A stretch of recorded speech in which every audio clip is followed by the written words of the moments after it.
Chapter 479. After fully understanding the changes in all aspects of his body, Noah opened his eyes, looked at his hands, and smiled bitterly. Although it's not the first time, my physique is really cheating. Pandora said that generally, when a god-slayer worked hard to kill a god, they could only get one authority. Noah killed Welslana and Mekhl at the same time. Logically speaking, he should have been able to get 2 authorities, but because of the inexplicable changes in his physique and strength and the power of God that flowed into his body, Noah finally only got 1 authority. Storm, giant, white horse, draconian, golden wolf, priest, phoenix, elf, thunder, and warrior. What Noah got was the authority to use these 10 avatars. The authority that could use multiple powers generally had strict restrictions. For example, an avatar could only be used once, and after using it, it had to wait for a period of time before it could be used again. It was even possible that there was a limit to how long the avatar could be used. However, because of his physique, Noah absorbed all the power of Welslana and Mekhl and merged it with his own power, eliminating all these restrictions. If one thought about it carefully, this was not strange at all. After all, Welslana also had the authority to use 10 avatars, and Noah himself did not have these restrictions. If Noah was just an ordinary god-slayer, then usurping the power of God would inevitably cause these powers to have restrictions, but Noah's physique tyrannically absorbed these powers and turned the power of God into his own power. Naturally, there would not be any strange restrictions. Therefore, although it was still authority, the authority of the 10 avatars that were born from the combination of Noah, Welslana, and Mekhl's power was no longer the power of God, but Noah's own power. Without those restrictions, the authority of these 10 avatars could be used as 10 authority. No wonder Noah said that this was cheating. However, no matter what, it was a fact that his own power had increased exponentially to a different dimension, and Noah could not be satisfied with this. Noah closed his eyes again, and the outline of the stone plate that connected the 10 avatars appeared in his mind. He clearly understood how strong these 10 avatars were, and his heart was excited. With my current power, if I face Hades again, I will definitely not lose. Noah opened his eyes and raised his hand. A wave of magic lines immediately fluctuated and covered Noah's arm. Even if it's not fused with authority like the Runi magic, my magic bullet and enhanced magic don't have to come into contact with the magic base plate anymore. I can use them completely on my own. This was an extremely good thing. As mentioned before, the power of magic depended on the power in the source. It was a power that had been determined from the beginning. The amount of this power that a magician could use had long been determined. In other words, no matter how much one honed their magic, as long as they reached the limit of the power that had been determined in the source, then no matter how hard the magician tried, there was no way to improve the power of magic. Now, Noah's magic was completely independent. Like the power of Welslana and Mekhl that flowed into Noah's body, it had become Noah's own power.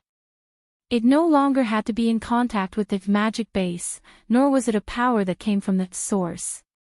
Noah could rely on his own practice to improve the power of his magic, just like the crush magic that he had mastered. And with Noah's magic power that had become even more cheating after becoming a god slayer, why would he worry about the power of his magic not increasing?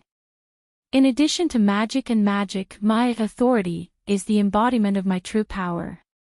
I must familiarize myself with authority during this period of time.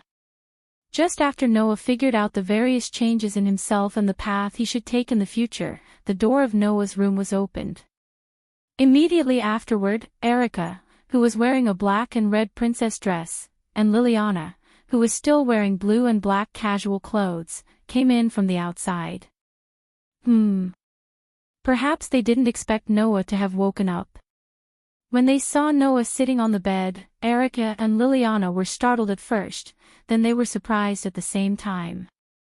"You're awake." "I just woke up." Noah also reacted and nodded to Erica and Liliana. It was you who saved me, right? Thank you. Electra and Liliana nodded subconsciously. In the next second, the two girls finally remembered. The man in front of them was no longer just a powerhouse who could block the King of Swords of Italy, but a real God Slayer. The seventh God Slayer in the world had been born. And he was right in front of Erica and Liliana.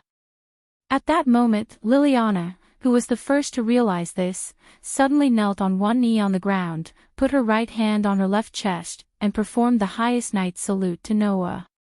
Please allow Liliana Kranikar to greet you, Your Majesty. As she said that, Liliana glanced at Erica, who was still standing there without any intention of saluting, and frowned slightly. Erica, don't tell me you're still as willful and reckless as before when you meet the king. How strict. No matter what, I won't go to that extent. Besides, I'm not being willful and reckless. Knowing how to pay attention to beauty is what a noble lady should have, Lily. Erica shook her head with a wry smile, but still, like Liliana, she knelt on one knee and performed the knight's salute. Erica Brantery is also here to offer you the highest salute and congratulations, the seventh king. Seeing that even Erica, who was extremely confident in herself and overly concerned about beauty, knelt and saluted him, Noah opened his mouth slightly. But after a moment of hesitation, he finally chose to accept Erica's and Liliana's submission. Erica and Liliana, who thought that Noah would object to their excessive salute because he was not used to it, were surprised at first. Then, they developed a faint admiration for Noah. Why did the relevant people in the magic world treat the God Slayers as kings and serve them? It was not only because the God Slayers had the power that humans could not resist, but also because the God Slayers were the only existences that could fight against the God of Disobedience, who was wreaking havoc all over the world. This was because the God Slayer represented the human race in challenging the God of Disobedience and was able to protect the human race from the hands of the God of Disobedience. Therefore, the human race would respect the God Slayer as their king and also serve the God Slayer voluntarily.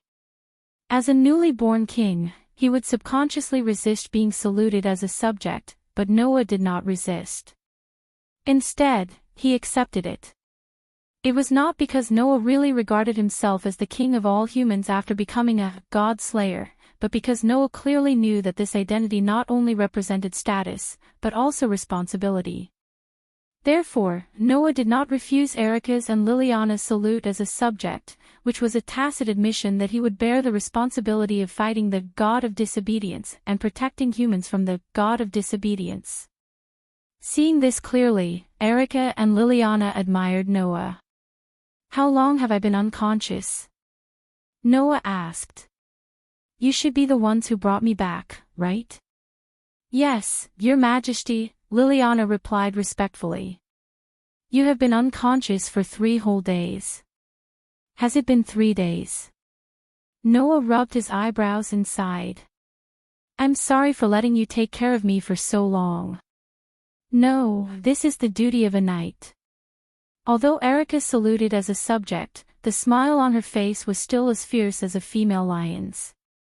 Of course, we've also reported the entire process of our king's battle against the undefeated war god and the god of the Mediterranean Sea to the magic society we belong to. Salba Lei Ching has already received the news and specially instructed us to contact him immediately after you wake up. That idiot. Noah sighed again. Knowing that I succeeded in killing the god, that battle maniac should be unable to hold back anymore, right? With such a sentence, the corners of Noah's mouth gradually curled up. Well, it's time to get back the capital and interest. Chapter 480. Yo! Noah! I've heard about it. I didn't expect you to fight 2 of the highest level gods before you even became one of my kind. You're so lucky. On the other side of the phone, Tony's frivolous and somewhat excited voice reverberated loudly in Noah's ears, causing Noah to involuntarily move the phone a certain distance away. Noah narrowed his eyes and said to Tony on the other end of the phone in an extremely annoyed tone. Under normal circumstances, this kind of situation should be said to be bad luck, right? You're at it again. Why are you being so polite? Tony seemed to be a little excited. To be able to fight two of the highest level gods at once, that kind of thing is something that can't be asked for. If it were me, I would be so excited that I wouldn't be able to sleep for 3 days and 3 nights. You said it was you. Sorry, I'm definitely not the same as you in this regard, Noah retorted without holding back. Also, if this kind of situation happened after becoming a godslayer, it would be fine. But I met those two before I became a godslayer. If it weren't for my good luck, I would have died a long time ago. To be able to successfully kill a god and become a godslayer, it was basically luck. Noah didn't know how many times he had heard this sentence in the past few days since he came to this world. But when Noah really killed a god and recalled the whole process, he finally understood how accurate this sentence was. For example, Noah was able to successfully use the Black Tea King to steal Wellislana's white horse because of Wellislana's carelessness, underestimation, and luck. Another example was that he was able to perfectly buy the time to activate the fairy sphere. It was also because Mekl did not want to be outdone and wrestled with Bo. He even pressed Wellislana under him. Otherwise, Mekl could have turned into lightning and escaped Bo's control. Then, under the attack of the spatial turbulence, the fairy sphere was able to survive and protect Noah from being affected by the spatial turbulence. At the same time, luck played a part in it. In the end, if Erica and Liliana hadn't arrived at the scene in time, Noah would have fallen into the sea and drowned. Wasn't this luck? With all these factors added together, Noah was finally able to kill two of the highest level gods at the same time. Although Noah's own strength and planning played a key role in this, the element of luck couldn't be ignored. Now that he thought about it, Noah felt like he was being watched over by the world. Tony must have felt it, but his tone was still indifferent. But you still succeeded in the end. It's fine as long as you succeed. Tony's voice on the other end of the phone became a little more excited. Then, you've successfully obtained authority, and 2 at that, right? Hearing that, Noah really wanted to tell Tony that he had only obtained 1 authority, the 10 avatars. However, he could use them as 10 authorities to give this idiot a good beating. But on second thought, if Noah were to really reveal this information, not only would he not be able to explain how he obtained such a cheat-like authority, but if the target was Tony, that battle maniac, he would definitely not be affected. Instead, he would be even happier, right? Do you want to know? Noah gave such an answer. Then why don't you come and try? You're right. Tony's voice became more cheerful. Then I'll wait here for you. Don't let me wait too long. After saying that, Tony hung up the phone, causing a busy tone to come from Noah's phone. That idiot. Noah pursed his lips and passed the phone to Liliana, who was standing beside him. Thank you. Liliana took the phone in silence. Her red lips parted slightly as if she wanted to say something. However, Erica beat her to it. Forgive me for being blunt, Your Majesty.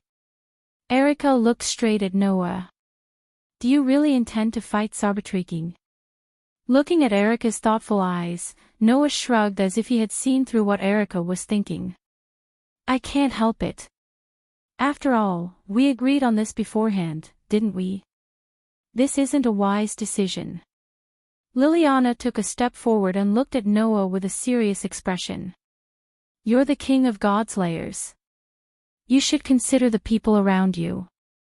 I think a battle between 2 kings of godslayers will bring great harm to the people around you. I implore you to reconsider, Your Majesty. On the side, although Erica didn't say anything more, it was obvious that she had the same concerns as Liliana. Otherwise, she wouldn't have asked such a question.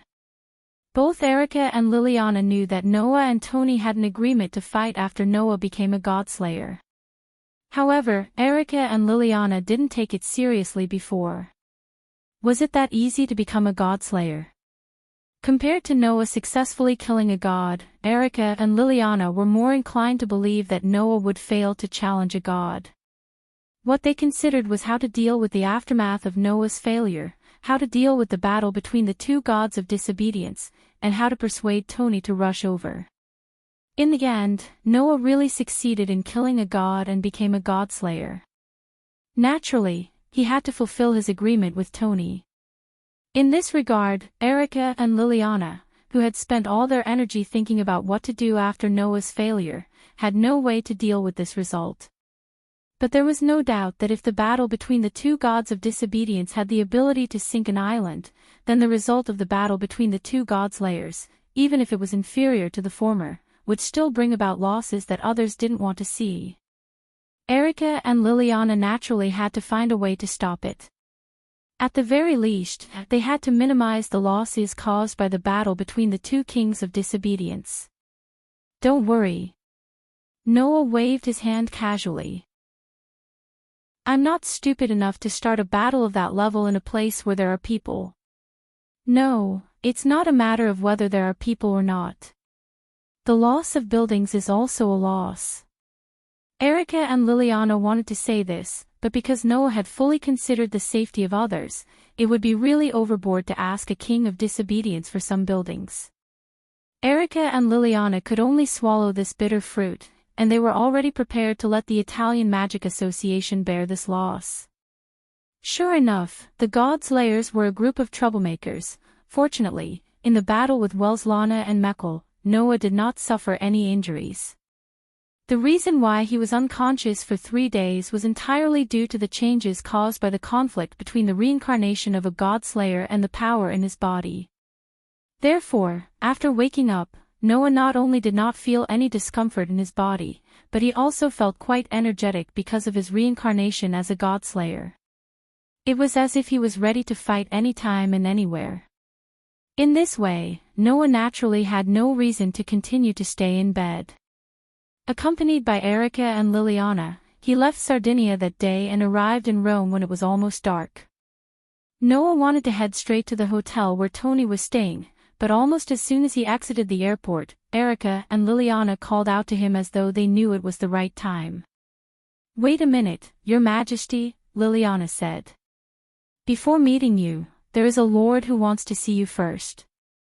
Noah suddenly stopped in his tracks. Erica looked at Noah and smiled unhurriedly. "You should have heard of the Sage Council, right?" The full name of the Sage Council was the Sage Council of Greenwich. Noah heard from Andre that this council seemed to collect information about the Godslayers from all over the world and study the power of the Godslayer. They would also name the power of the Godslayer. To put it simply, rather than calling it an organization, it was more like an intelligence center and research facility that specialized in collecting information. However, the objects of the intelligence and research of this Sage Council were not ordinary people, but focused on the Godslayers and the god of disobedience. Since Erica mentioned the Sage Council, most of the people who wanted to see Noah were from the Sage Council. When Noah thought of this, Erica also confirmed Noah's guess. "The former president of the council wants to see you." Chapter 481. The Sage Parliament of Greenwich was different from the Copper and Black Cross and the Bronze and Black Cross. It was not a magic society. At its most extreme, the Sage Parliament was just like a mutual aid society. In the beginning, the Wise Men's Council was just a simple group of members who exchanged knowledge of the occult. If there was a member who had reached a bottleneck in their research, the rest of the members would also lend a helping hand in terms of economics, academics, and so on. Later on, the Wise Men's Parliament set up many independent research institutions one after another. They also set up educational institutions called academies, gaining great authority and creating the unique nature of the Wise Men's Parliament. However, the purpose of the Sage Parliament's existence was not really to study the occult of this world, but to survive. The Sage Parliament was set up in the 19th century during the Victorian era in England. At that time, the most senior of the deicide, who had lived the longest, was also living in the capital of the British Empire, which was developing rapidly. That God Slayer was not a good person. He was even more ridiculous than Tony, who was a battle maniac. He would treat gods as prey to satisfy his own interests. He would also kill at will because of his mood. He treated human life as a joke and was unscrupulous. It was said that such an existence visited Queen Victoria with a playful attitude at that time. In order to protect England and the Queen of England from the threat of the dangerous deicide, the Wise Men's Parliament was officially established to study the deicide. Thus, the nature of the Wise Men's Council continued, creating the existence of the Wise Men's Council that would study the God Slayer. Although the Sage Council was not a magic society, in order to research the God Slayer, the Council of Sages had gathered many people with sufficient power and ability. Among them, the most outstanding was the special advisor of the Sage Parliament, the former speaker with the title of Princess. It was said that the former speaker was an outstanding student, known as Princess. She was the daughter of Duke Gauding. Not only was she a witch with enough spiritual power to brag about, but she was also recommended to be the Speaker of the Sage Parliament when she was only 16 years old. She was extremely knowledgeable. However, later on, for some unknown reason, this person who was known as the Princess stepped down from the position of the chairman and went into seclusion behind the scenes. On the surface, this princess only held the position of special advisor in the Sage Parliament, but in reality, she was still the person with the highest authority in the Sage Parliament. For something as important as the birth of a new God Slayer, the Sage Parliament would definitely receive news of it immediately. But for the princess to personally come out to meet someone is something that has never happened before. As they walked toward the agreed meeting place, Erica mentioned it casually. Presumably, that person should know that the two kings are about to duel in the capital of Italy, so he came to Rome in person, right? Noah could only smile bitterly in his heart as he knew what Erica was implying. It seemed that although the magicians of this world respected the God Slayers as kings, they secretly treated them as if they were dangerous people, which proved the saying, being with a king is like being with a tiger. Noah didn't know what kind of people the rest of the God Slayers were. But judging from Tony's personality, if the God Slayers were all people who lived unscrupulously, it was no wonder that others would treat them as dangerous people. In this regard, Noah naturally wouldn't say anything, nor would he make any promises, nor would he work hard to prove that he was different. He shook his head, ignored Erica's profound remarks, and Liliana, who nodded repeatedly, and walked forward. This also made Erica and Liliana give up persuading him. They were completely silent as they led Noah to the agreed meeting place. Not long after, the three of them arrived at a hotel. Compared to the hotel Tony was currently in, this hotel was not large in scale, giving people a feeling that it was ordinary and unsubstantial. However, as soon as Noah, Erica, and Liliana entered the hotel, a person dressed as a waiter immediately came out and respectfully led the three of them into a room in the hotel. There, a person had already arrived and was quietly waiting for Noah's arrival. "I've been waiting for a long time, Your Majesty." The one who said this was a dignified young lady sitting on a sofa. She looked like a dignified lady. The young lady was wearing a high-class white coat. Underneath the coat was a knitted dress and panties. She wore black boots on her feet. Her bright platinum hair hung softly on her back and slender shoulders. Her entire body exuded an extremely noble temperament. Her temperament was even above Erica's. "I'm Alice Louise of Nifar." The noble young lady stood up. Her every movement had a sense of elegance, but her tone was quite relaxed, giving people the feeling that she was speaking from the bottom of her heart, without any pretense. "Your Majesty, you can just call me Alice." Looking at the scene where Alice still exuded a noble and gorgeous temperament even when she didn't do anything special, Liliana, who had a more serious personality, froze on the spot, not knowing how to react. Erica, on the other hand, had an eager expression on her face, as if she wanted to compete with the young lady with the title of princess in the way of a noblewoman. She wanted to show off her beauty, confidence, and temperament. If it weren't for Noah, she might have actually stepped forward. After all, this was a conversation between the God-slayer and the former president of the Sage Parliament. Be it in terms of identity, status, or obligation, Erica and Liliana should keep their mouths shut and show enough respect to the king who killed the God-slayer and the beautiful princess. However, Noah, who was supposed to respond to the princess' greetings, frowned slightly. He glanced at Alice, and after a while, his expression turned to surprise. This feeling. You're not yourself, but an existence like a clone, right? After hearing that, Erica and Liliana were both stunned. Alice was also stunned on the spot, but then she nodded in admiration.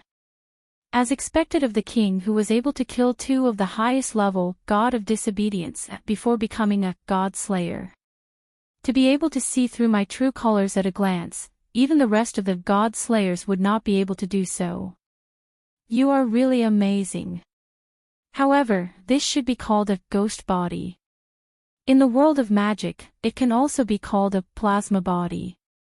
To put it in a very rough way, it is a soul clone created through mental induction.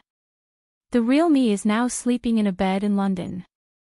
Alice blinked her eyes mischievously. I'm not being disrespectful to the king, but my body can't support me on such a long journey from London to Rome, so please forgive me, Your Majesty. Upon hearing this, Noah remembered that Alice had stepped down from her position as the president of the Sage Parliament and went into seclusion behind the scenes. Alice looked to be only in her 20s, about the same age as Noah. At this age, girls should be more active, but Alice had stepped down from her position as the president and chose to retire. That should be because of Alice's poor health, right? I don't mind this kind of thing. Noah shook his head and looked at Alice. Compared to this, I'm more concerned about the reason you called me here. There are two reasons. Alice didn't beat around the bush and said with an elegant smile. The first reason is to see what kind of king can kill the two highest level, god of disobedience, at the same time before becoming a god-slayer. I see. Noah raised his eyebrows. Your Sage Parliament is an organization that specializes in studying god-slayers, so you're here now to test me. No matter what, this is too rude to the king. I naturally won't do such a thing. Alice denied with a smile. Why don't you just take it as a young girl's curiosity at its peak?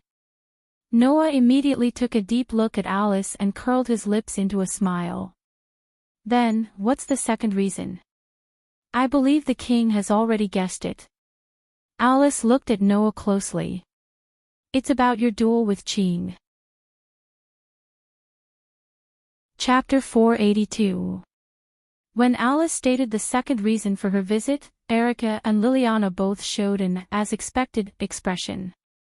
Noah was the only one who felt extremely helpless when he heard that Alice was treating his duel with Tony as a major event. I already said that I would pay attention to the surroundings and not let ordinary people get involved. At most, I'll just destroy some buildings. Is there a need to be so exaggerated? Noah naturally didn't think that it was exaggerated. Because this was also considered a good tradition of fairy tale, right? With Makarov as the leader, the magic shooters of fairy tale had always been unscrupulous. Needless to say, the teams of Naz, Gray, Alusha, Lucy, and the others would usually be unable to stop themselves because of some trivial matters when they were on a mission.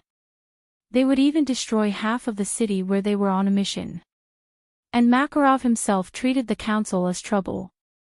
Generally, the council's warnings would go in one ear and out the other, and only the especially important parts would be remembered in his heart. Coming from a fairy tale, with such a group of troublemakers, Noah really didn't take one or two buildings seriously. Of course, it wasn't that Noah didn't have common sense, but the trouble brought about by being indecisive during a battle was extraordinarily big, and Noah didn't want to be restrained because of this. After all, Noah was still a relatively strong person. It was fine to be scrupulous about the lives of ordinary innocent people, but if he still had to be scrupulous about not destroying the environment and not damaging the flowers and plants during a battle, then what was the point of fighting? He might as well go home and embroider. This was also the reason why Noah could lure Welslana and Mecca away for the safety of the residents of Sardinia, but could also shatter the uninhabited island and even the space itself for victory.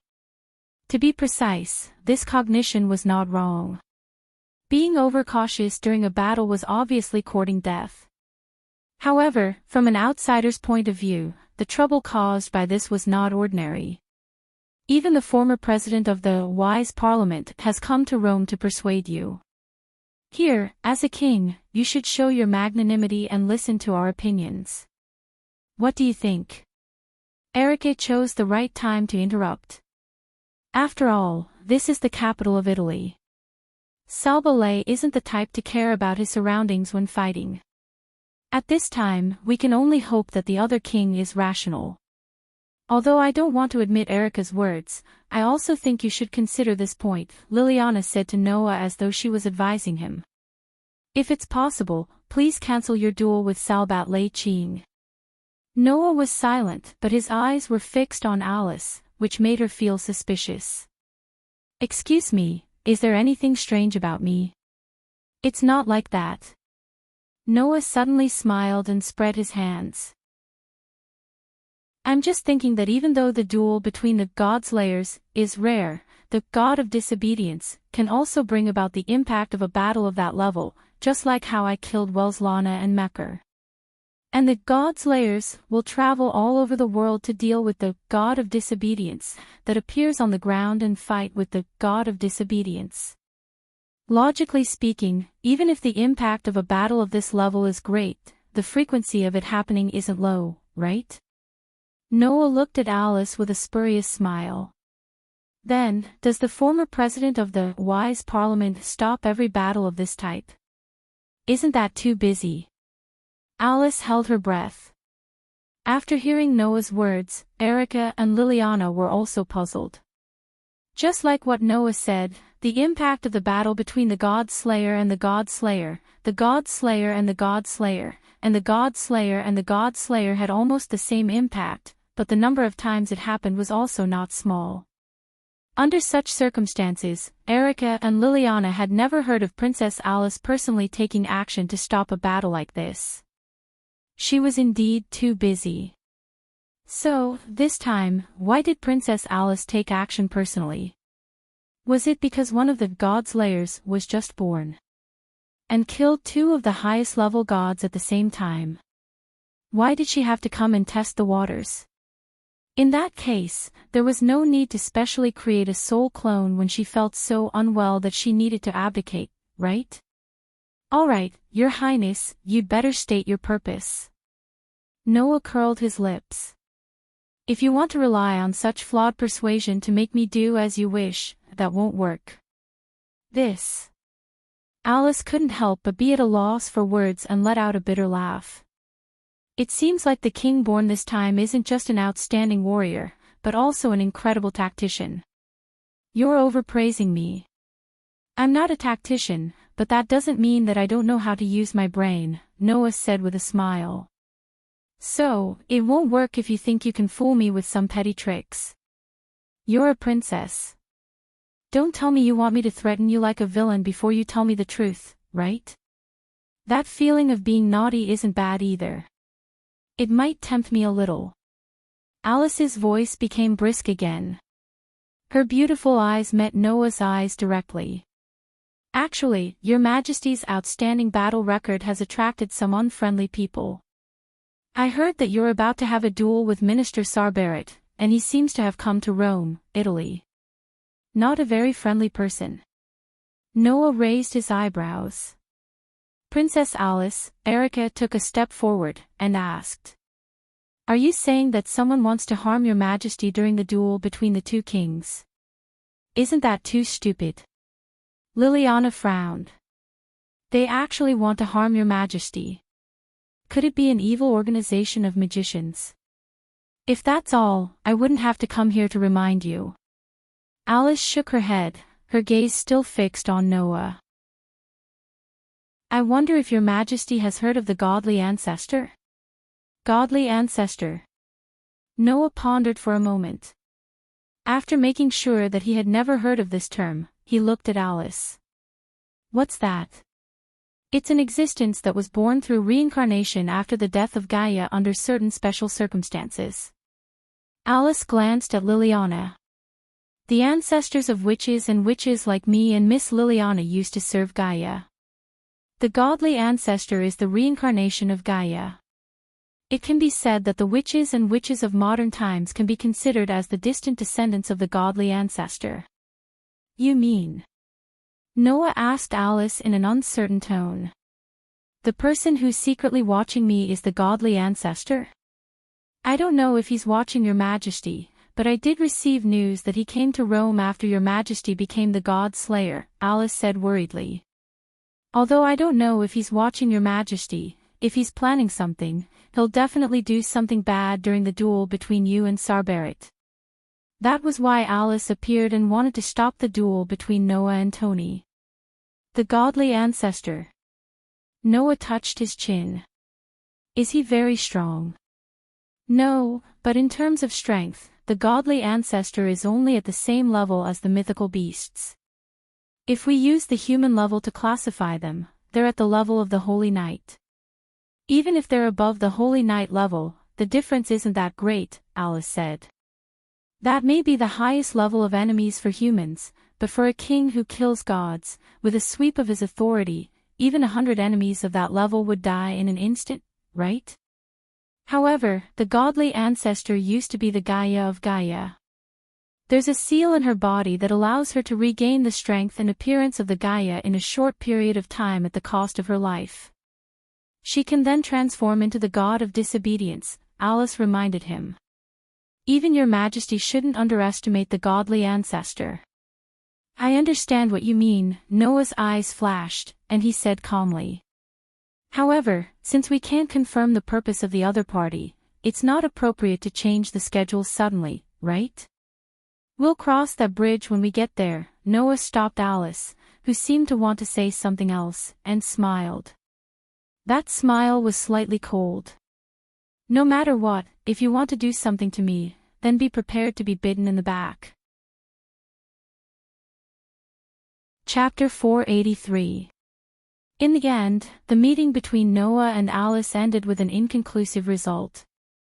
The content of the meeting was equivalent to telling Noah that there was an arrogant person hiding in the dark in Ramali, Italy, who would target the deicide. It was very likely that this person would take the opportunity to do something when Noah and Tony were dueling. Because of this, Alice specially made a trip to Rome, Italy, to persuade Noah to give up the duel with Doni. However, Noah had no intention of giving up the duel with Doni. The agreement was one thing, and whether it would cause damage to the surroundings was another.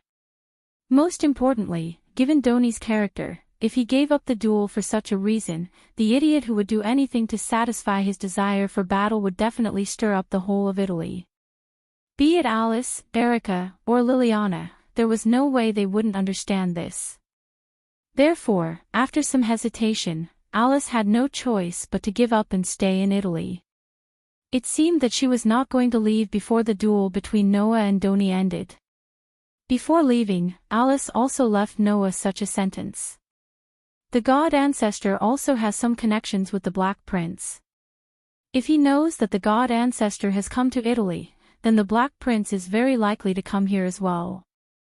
Although I don't want to admit it, that man is a dangerous person who will even plot against his own kind when necessary. Please be careful. After leaving this sentence, Alice left the hotel. Looking at Alice's disappearing figure, Noah fell into deep thought. Alexander Gascoigne, known as Yerek, was a noble man known as the Black Prince. Needless to say, the person who was specially mentioned by Alice was a god-slayer like Noah and Doni. Noah also heard the basic information about the god-slayers who were still alive in the world from Paul and Andre. Among them, the Black Prince Yerek was also mentioned. It was said that he was different from the other god-slayers. He was full of intelligence, good at scheming, and did not like to fight head-on. He was used to devising strategies to counterattack his enemies. The Black Prince Yurek's most famous power was the ability to allow him to enter a state of incredible speed, lightning spark. Once he used lightning sparks, Yurek's speed would increase to the true meaning of God speed. If it was more accurate to describe it, it would be the so-called lightning speed. Therefore, Yurek was also known as the Prince of Godly Speed.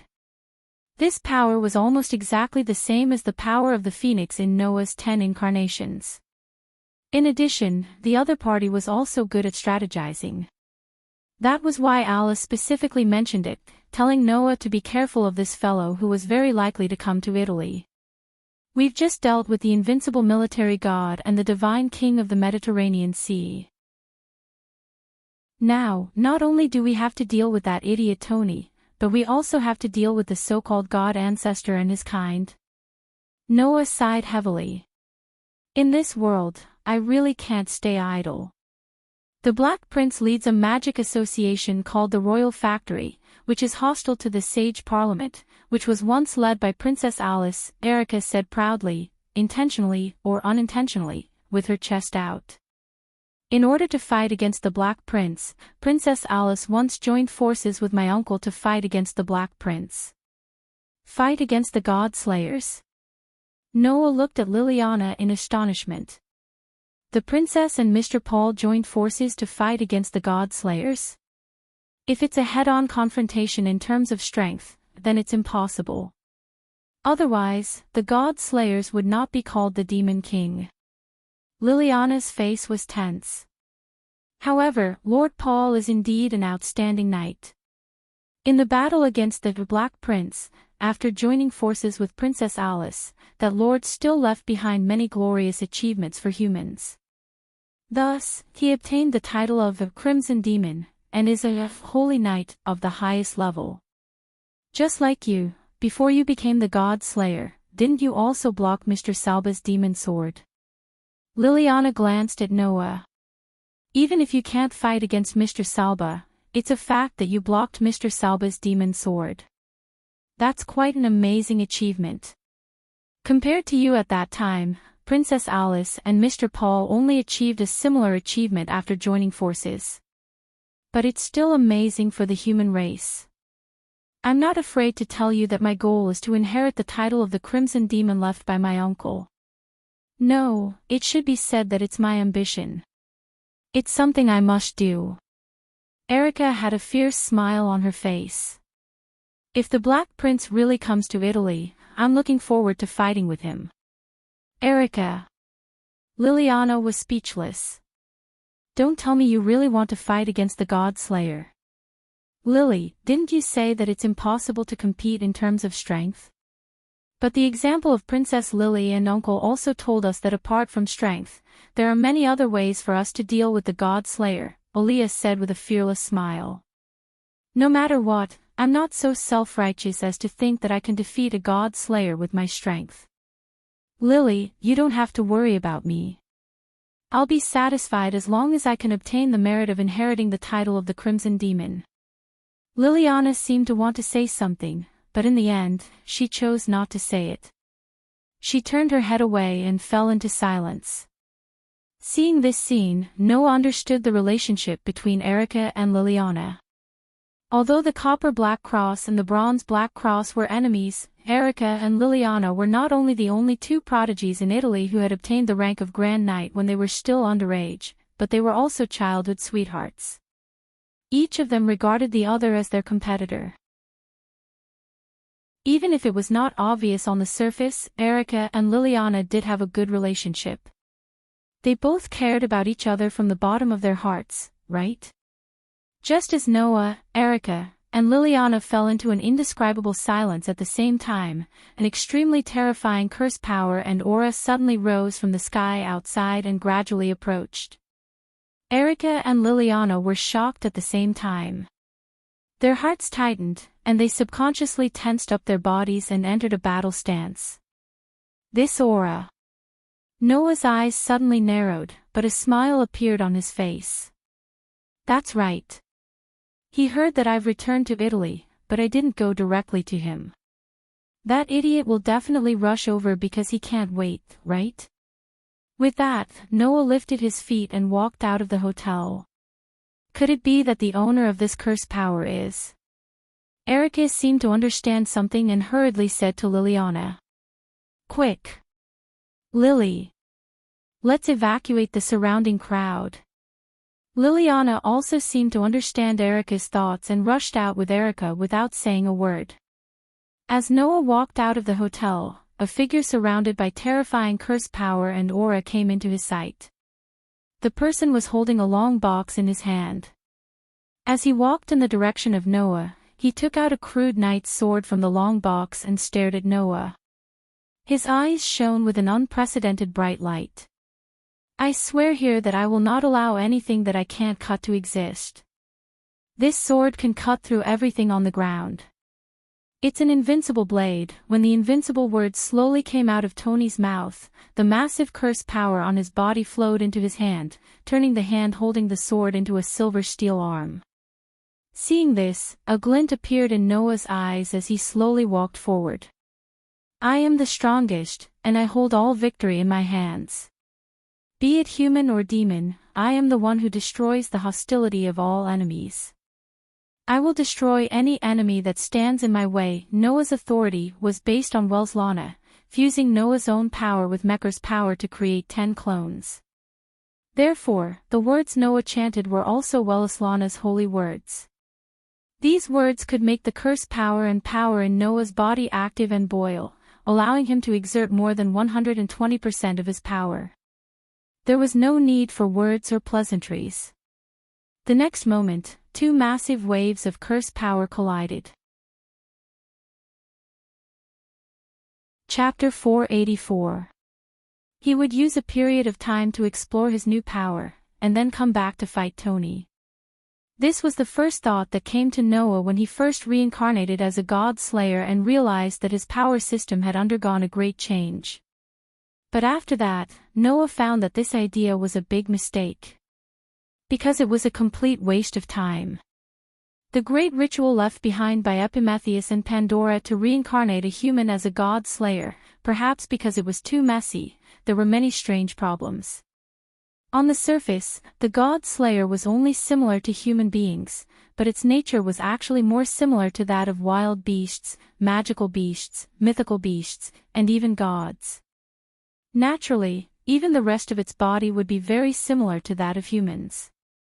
And just like how a beast would not work hard to learn how to bite its prey, it was completely impossible for a god slayer to learn how to do it on the ground. Therefore, the god slayer's authority could only be honed on the battlefield and in actual combat. In other words, as long as he continued to fight, Noah's authority would become stronger and stronger, and the authority would become more and more familiar to him, and naturally, he would be able to practice it. Of course, unlike other god slayers, Noah could not only make his authority stronger and stronger in battle, but also because the ability to limit was integrated into his authority. As long as Noah did not use his authority would enter a state of self-enhancement. However, once he entered a combat state, his authority would become more and more proficient, and he would be able to use it naturally. This was a fact that was true. Therefore, when Tony came in front of Noah with a violent battle intent and curse power, Noah's whole body and mind heated up, and he instantly entered a state of combat. It was at this time that the spirit of language, which made the curse power and power boil, and allowed him to exert more than 120% of his power, suddenly appeared in Noah's mind, and was chanted by Noah. Immediately after that, the methods of using the authority of the 10 avatars of Storm, Giant, White Horse, Draconian, Golden Wolf, Priest, Phoenix, Elf, Thunder, and Warrior emerged from the depths of Noah's memory, including a deeper level of application and ability.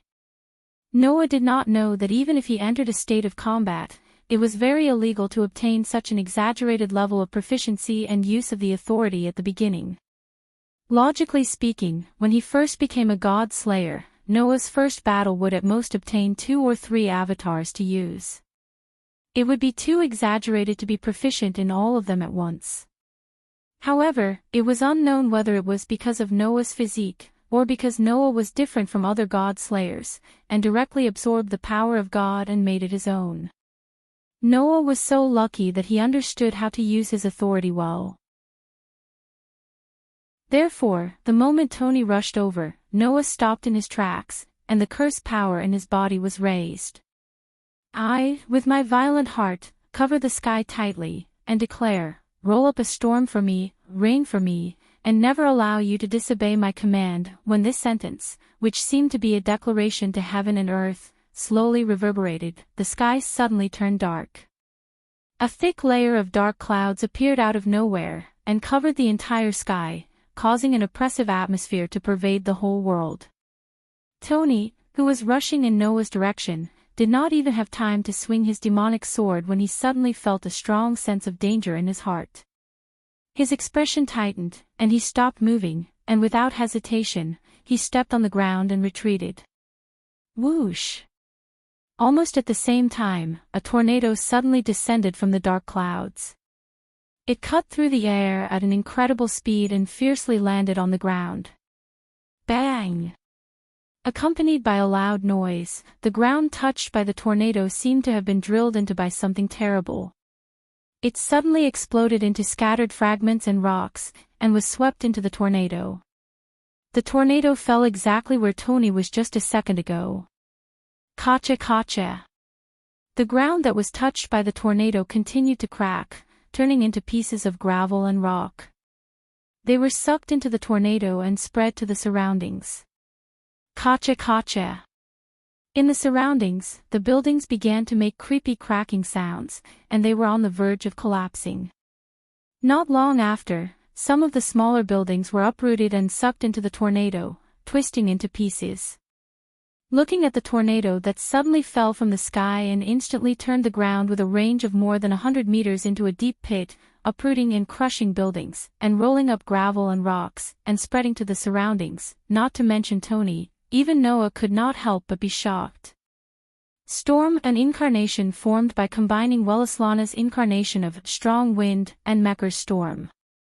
It could cause a strong storm, and to a certain extent, it could dominate the sky and summon a storm. Noah knew the ability of this incarnation of storm, but he did not expect it to be so strong. Dominating the sky, Noah had seen it. However, what was this so-called strong storm all about? This had directly summoned a tornado and raised the surrounding area to the ground. The scale of that tornado was no joke. It was definitely comparable to those natural catastrophes. Was the power of an incarnation so exaggerated? No wonder Erica and Liliana were so afraid of the battle of the God Slayer. In fact, Noah did not think about it. The incarnation of storm was formed by combining the powers of the two highest level gods, and it was a world of difference from the power of an incarnation of Welleslana. Even Welleslana's incarnation of strong wind could cause a tornado, and Mecker dominated the entire sky, causing Sardinia to fall into the range of the power of storm. Now, after the fusion of strong wind and storm, the storm naturally had the possibility of going up a level. It would definitely not be weak. Therefore, it was not that the God Slayer was too frightening, but Noah's storm incarnation physique created by the fusion of the power of strong wind and storm was truly frightening. To put it bluntly, the power of the 10 incarnations formed after the fusion of physiques was terrifyingly strong. After all, that was the power formed by the fusion of the power of one person and two gods, Noah, Welleslana, and Mecker.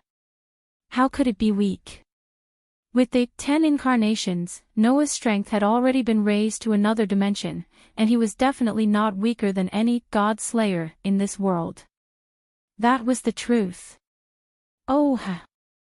While Noah was still surprised by the huge scale of the tornado, on the other side, Tony was affected by the rapidly expanding tornado. With a loud cry, his body was directly involved in the tornado. A sword that can pierce through all enemies with a single wave. In order to deprive all life, host the glory, Tony, who had seen with his own eyes the fate of the buildings involved in the tornado, did not hesitate to chant the spirit of words. His right hand that had turned into steel flashed with a silver radiance and poured into the knight's sword. Clang!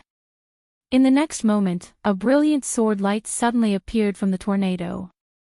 From top to bottom, it pierced through space and swept past the huge tornado that was still expanding in an extremely orderly manner. Poochie! Under the slash of the magic sword that could cut through everything in the world, even the tornado that was comparable to a natural disaster trembled and was neatly cut in half. When Noah saw this, he reacted to the situation and instinctively chanted the spirit of words. Wind, wind, don't let the enemy escape.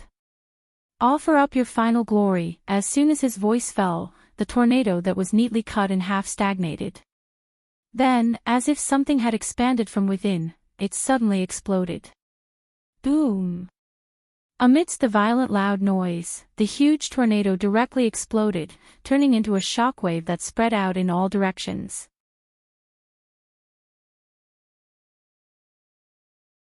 At this moment, a loud laugh sounded from one of the piles of debris in the huge pit. You're indeed worthy of being my opponent. You've just become my kind, and you already have such a degree of power. I was right about you. Tony, who was laughing joyfully, pushed away the debris piled on top of him and stood up with a bang. Taking a closer look, Tony was not injured at all in the impact that seemed to be able to destroy the world. This was because nearly 100 cuneiform imprints appeared around Tony as if they were protecting him, and they were slowly fluctuating. Noah recognized those characters. They were the runic characters that originated from Northern Europe. Of course, that was not the runic magic that Noah had mastered before, but the sacred characters that originated from the myths and were mastered and used by the god of magic. That was no longer magic or magic, but the real power of God. The power of authority. In front of him was the huge pit that he created, and behind him was the perfect environment. Standing on the edge of the line, Noah cast his gaze on the cuneiform text on Tony's body, which was the rune text that was fluctuating around Tony. As you can see, this is my second authority. Tony felt Noah's gaze on him, patted his body and lifted his knight's sword. Those people from the parliament seem to call it steel protection. It allows me to transform my entire body into steel. No matter if it's weight or hardness, it will be increased to an unimaginable level. With such a body, even that tornado you used just now won't be able to do anything to me. Furthermore, because of the increase in weight, if you were to be hit by my fist, that wouldn't be a joke. Tony laughed. That's practically immortal. But no one knew it without Tony saying it out loud. As an expert in the field of runic characters, Noah could tell at a glance that the characters surrounding Tony were the steel runic characters. The effect of the characters was similar to the hardened runic characters. Both characters could increase the hardness and weight of the user. However, there were pros and cons when comparing steel and hardened.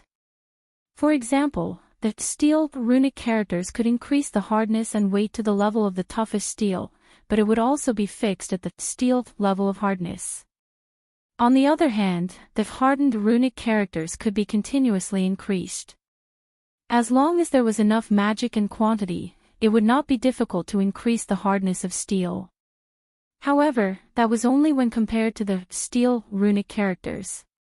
Moreover, the steel runic characters were at the level of magic. The runic characters on Tony's body were at the level of authority, and there were nearly 100 of them. Perhaps the hardness and weight of his body had reached an extremely terrifying level.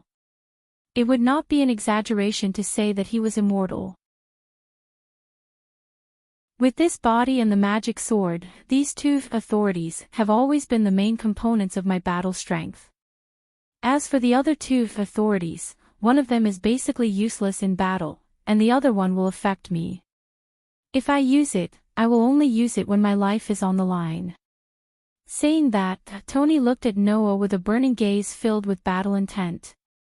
Can you make me use that authority? After saying that, Tony's right hand flashed with a silver light again, and a huge amount of magic power suddenly wrapped around his knight's sword. Noah, who had seen Tony's magic sword countless times, suddenly had a cold look in his eyes. In his mind, the outline of the stone plate connecting the 10 incarnations suddenly turned, and a pointer on the stone plate stopped on another image. Fear those with wings. Both the evil and the powerful fear me because of my wings. My wings will bring you a curse, and the evil will not be able to hit me. A brand new language burst out from Noah's mouth and turned into a new power that filled Noah's body.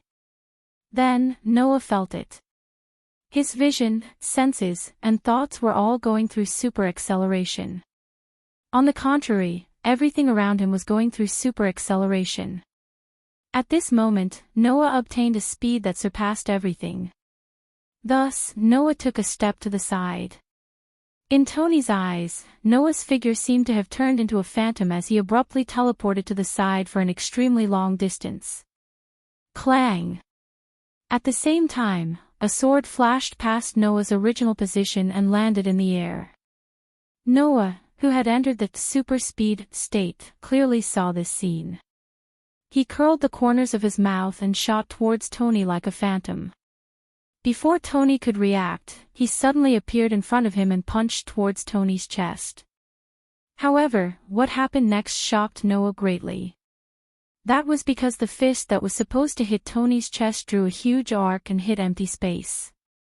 Phoenix, the authority from Velaslana, which allowed one to obtain a speed that surpassed everything.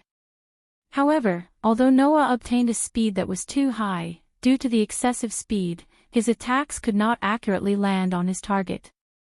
Therefore, Noah's punch that was supposed to land on Tony's chest went past Tony's position due to the excessive speed.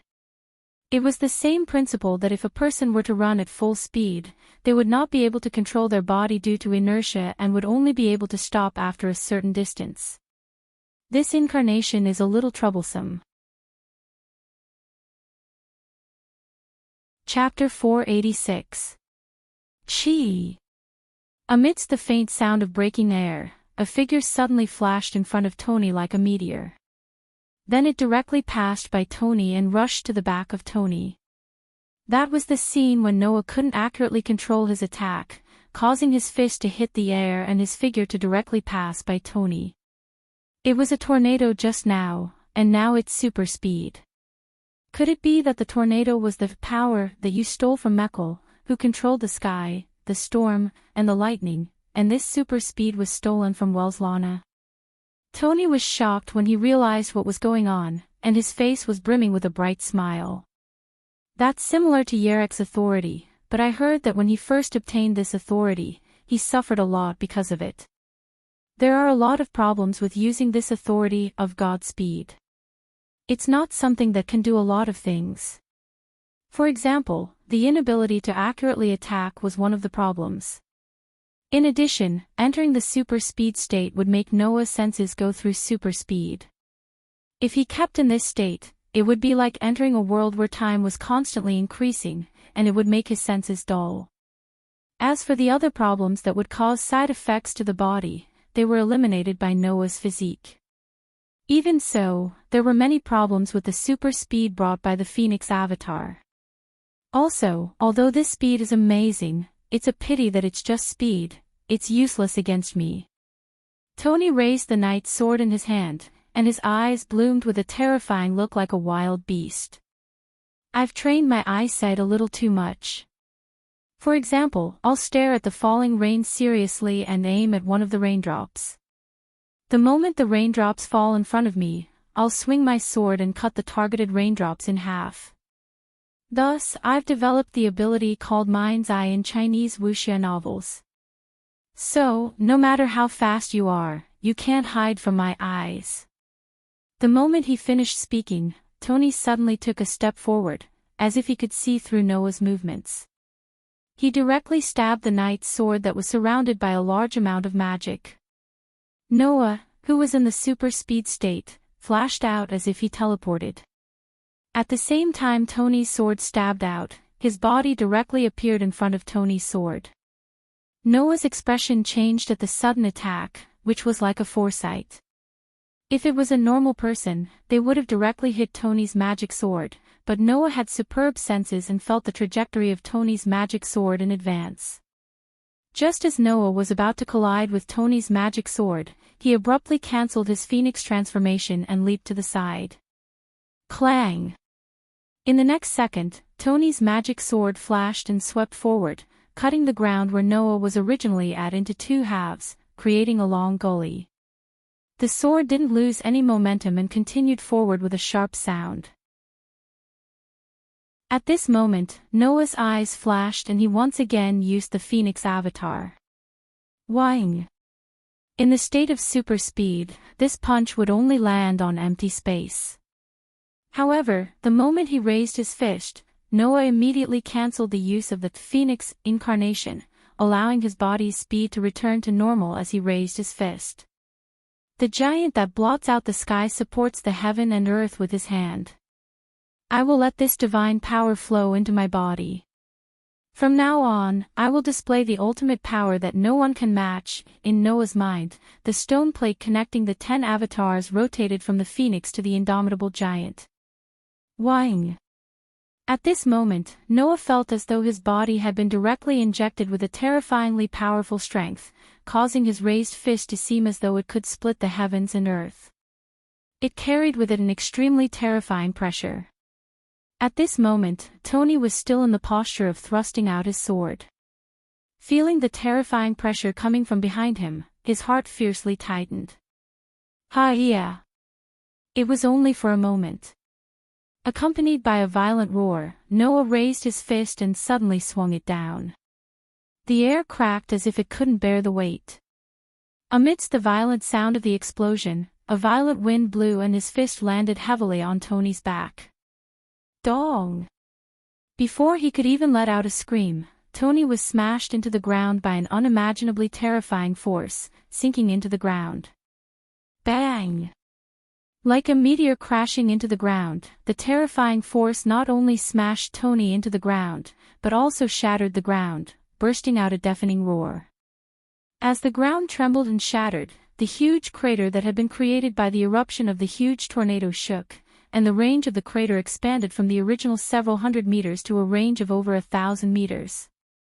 In the legends, the god known as the great hero, Hercules, was a god of strength who could lift the sky.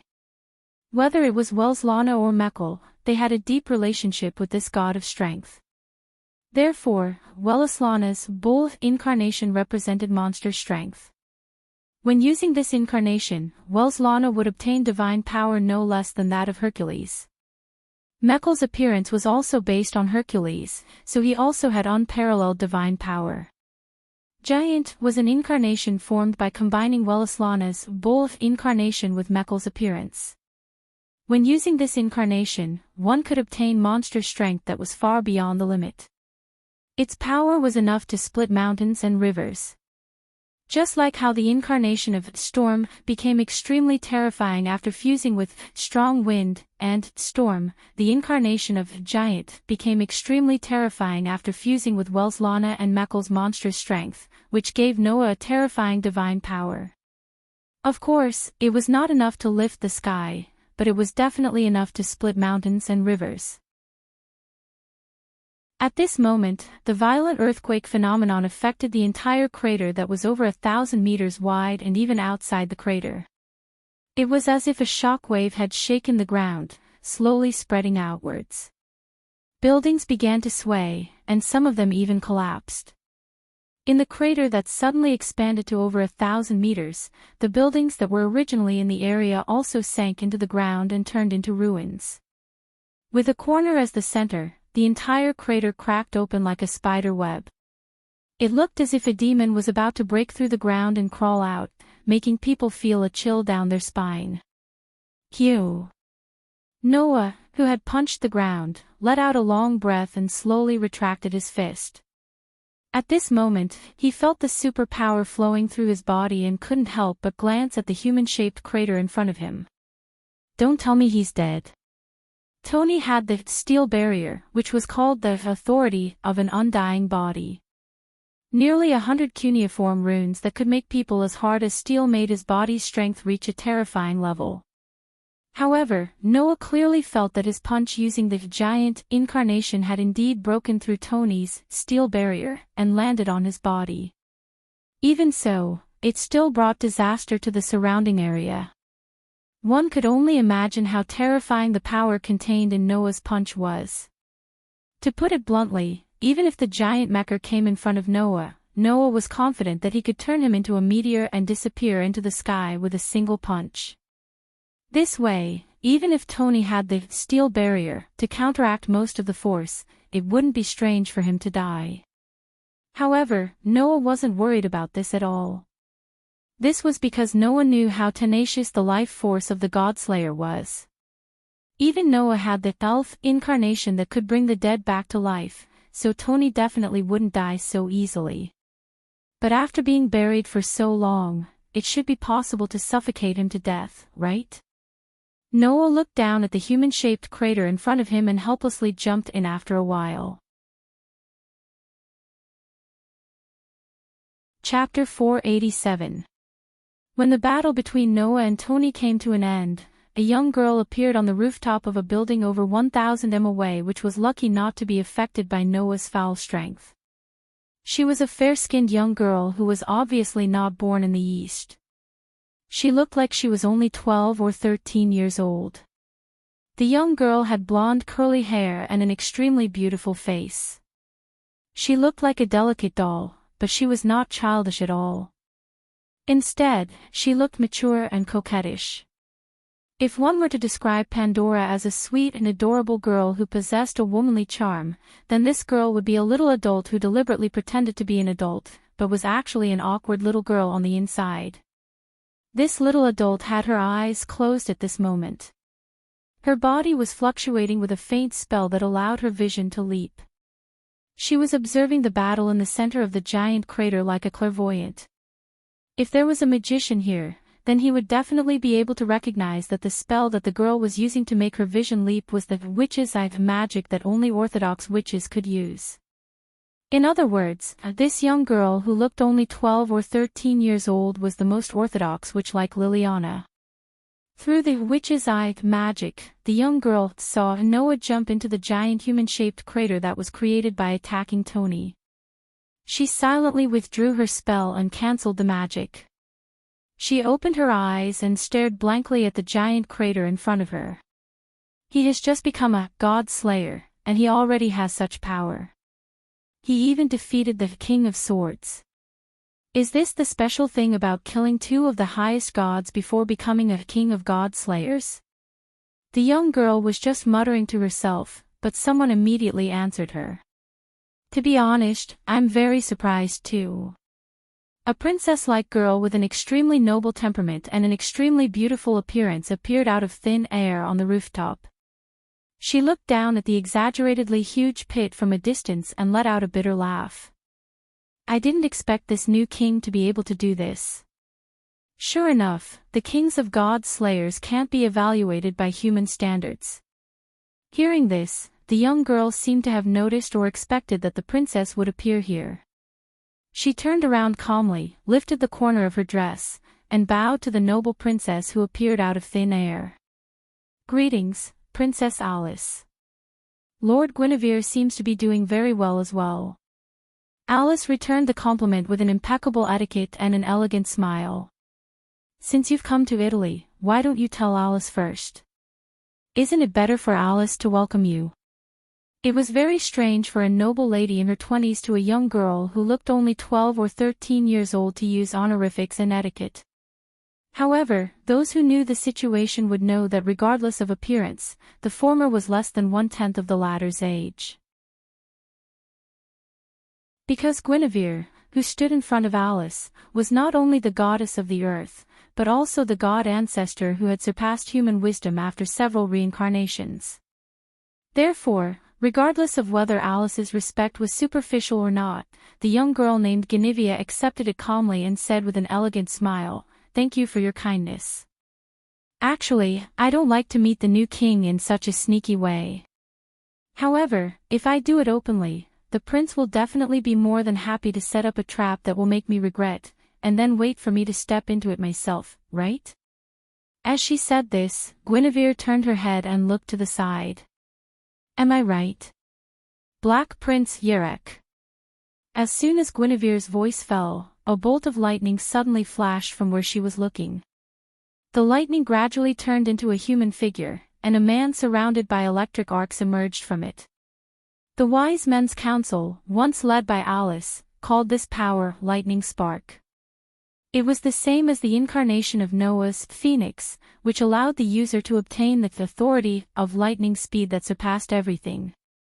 Yerek usurped this authority from the angel of lightning, an illusion named Ramiel, who was also the god of disobedience, so that he could turn into lightning, enter the world of lightning speed that no one could surpass, and get the motor nerves that were as light as a cat. This authority of lightning speed was also Yerek's signature ability and the core of his battle. He, who was good at strategy, would use this authority of lightning speed to create an advantage and use strategies. He also knew the operation of lightning speed like the back of his hand, and almost no one could match him. To be honest, Noah, who had just obtained the power of lightning speed, was not just a little bit behind Yerek. To be precise, it should be said that the difference in skill proficiency was not just a little bit. Since you know the enemy's whereabouts in advance, then setting up a trap there first is a sign of respect for the enemy. If you don't have this level of awareness, then why make enemies? Yerek said in an extremely calm and emotionless tone. He didn't seem to care at all. Besides, you're not the kind of person who can't deal with someone without using everything you can, right? Very realistic as always. Guinevere smiled sweetly. You'll make the women around you suffer if you say that. This man's vulgarity is not something that happened in a day or two, Lord Guinevere, Alice said sarcastically as if nothing had happened. So, it's a luxury to expect him to behave like a gentleman. That's right. Guinevere smiled. That's true. Shut up. Yerek's calmness disappeared without a trace in an instant, and his tone became a little rough. Don't use the social skills that you use to deal with women on me. Hearing that, Alice and Guinevere both laughed. The man and the two women were chatting like old acquaintances or even best friends. It seemed that they had a good relationship, but in fact, they were not. The sage council, which Alice once led, was hostile to the royal factory, which was led by Yerek. And Guinevere was the common enemy of Alice and Yerek. In other words, the relationship between the man and the two women here was definitely not as good as it seemed on the surface. They were real enemies of each other. So, Lord Guinevere, you're here for the new king, right? Alice deliberately changed the topic and looked at Guinevere with a faint smile. I don't know if the seventh god slayer can satisfy you. The smile on Guinevere's face froze for a moment, and then she fell into silence. That was natural. She was the goddess of the earth in her previous life, and she was the god ancestor in this life. In addition, Guinevere had been secretly carrying out the plan, so the former goddess was undoubtedly the enemy of all the god slayers, and she also treated all the god slayers as enemies. Now, not only was the seventh king born, but she also had that level of power as soon as she was born. Guinevere was probably feeling threatened, right? A human who can kill a god will become a god slayer, but it is not so easy to kill a god. In the past, there was even a situation where 2 or 3 centuries passed without a single god slayer being born. Of course, there are also situations where multiple god slayers exist at the same time. Guinevere's expression became cold and indifferent. Now that there are 7 kings who can kill a god in this era, it is the end of the world, so that Lord absolutely must be resurrected. Because only he is the nemesis of the god slayers, only he is the one who can end the fate of all the god slayers. Leaving these words, Guinevere's body turned into a burst of darkness and disappeared on the spot. Looking at where Guinevere disappeared, Alice shrugged and looked at Yerek. That's what he said. What do you think, Alexander? What do you think, Alexander? Yerek glanced at Alice, and then his whole body flashed with electric light, and he swept into the sky, disappearing into the sky in an instant with a speed that was absolutely comparable to real thunder and lightning. Seeing this, Alice smiled happily. That man also feels pressure. As she said this, Alice cast her gaze at the giant pit that was thousands of meters wide, and the smile on her face disappeared, leaving only endless bitterness. But, if possible, I really hope that he can think about us who are dealing with the aftermath.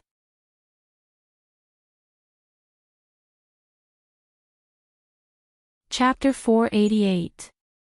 The next day, in the entire Italy, whether it was the news or the headlines of the newspapers, there was only one piece of news. That was, yesterday, a meteorite fell in the center of Rome, the capital of Italy, turning the ground within a range of more than 1,000 meters into a huge crater. In this huge pit, there was basically nothing that originally existed in this place that was lucky enough to survive. Buildings, asphalt roads, cars, and many other facilities were directly turned into dust and debris under the direct impact of the meteorite. Now, only some sporadic traces could be found in the huge crater. It was as difficult as ascending to the heavens to find something intact except for the exposed rock formations on the ground. At that time, if the residents there were still living as before, it would definitely cause the largest catastrophic casualties in history. Fortunately, when the meteorite fell, the astronomical experts discovered the clues in advance and evacuated the people there, so this great disaster did not cause any substantial casualties to the Italian population. However, in order to restore everything in the huge pit to its original state, to the point where people could live again, it was impossible to do so without using years as a unit of measurement. In a restaurant near the so-called meteorite crater, Noah fell into a state of speechlessness as he watched the news that was constantly repeated on the TV in the restaurant. Although fortunately, there were no casualties, it is said that this disaster caused a loss of more than 15 billion euros. Erica, who was standing behind Noah, was also watching the TV, but she seemed to be talking to herself as if nothing had happened. This number is only a temporary statistic. As the relevant work proceeds, it should continue to increase. On the side, although Liliana didn't say anything, a trace of grief appeared on her face more or less as if she was heartbroken about the losses caused by such a disaster. Of course, Liliana wasn't heartbroken about the huge loss, but her upright character made her blame herself. The factor that caused this huge disaster was right next to me, but I couldn't stop it. Can I still be considered a knight? Listening to the intentional or unintentional sarcasm of Erica and Liliana, the corners of Noah's eyes twitched, and he felt somewhat unnatural. Noah knew that once he fought with Tony, it would definitely lead to some losses, but he originally thought that it would at most be the loss of some buildings. Who knew that it would cause such a huge loss comparable to a meteorite hitting a city directly? Although it was also because it was Noah's first time using the 10 incarnations, so he couldn't control his authority very well. It should be noted that in the duel with Tony, Noah only used the power of 3 incarnations. What's more, the Phoenix incarnation only brought Noah speed that surpassed everything, but it didn't have any destructive power. In other words, Noah only used 2 incarnations to cause this disaster. It was that exaggerated. However, it couldn't be helped. After all, whether it was Storm or a giant, in terms of destructive power, Noah's 10 incarnations were definitely among the best. After combining the power of Noah, Welslana, and Mekar, the power of the 10 incarnations was much stronger than Welslana's 10 incarnations. There was really no way to cause this situation. While Noah was comforting himself with the excuse of having no choice, the other culprit who indirectly caused all of this was humming a song while drinking wine and eating meat in big mouthfuls. He was having a great time. Watching Tony, one of the culprits, still doing whatever he wanted while the TV in the restaurant was still broadcasting the news about the meteorite disaster, Erica was speechless at once while Liliana looked like she had given up on herself. Because they had been with Noah for a while, Erica and Liliana both knew that Noah was different from other god slayers. They more or less had some common sense, so Noah would still listen to what they said. However, even if Doni destroyed the whole of Italy, this idiot would still be singing and living a carefree life, not to mention a meteorite-level disaster, right? In this case, what's the use of saying more? Even Noah narrowed his eyes like a dead fish and sighed helplessly. Why didn't my punch kill you at that time?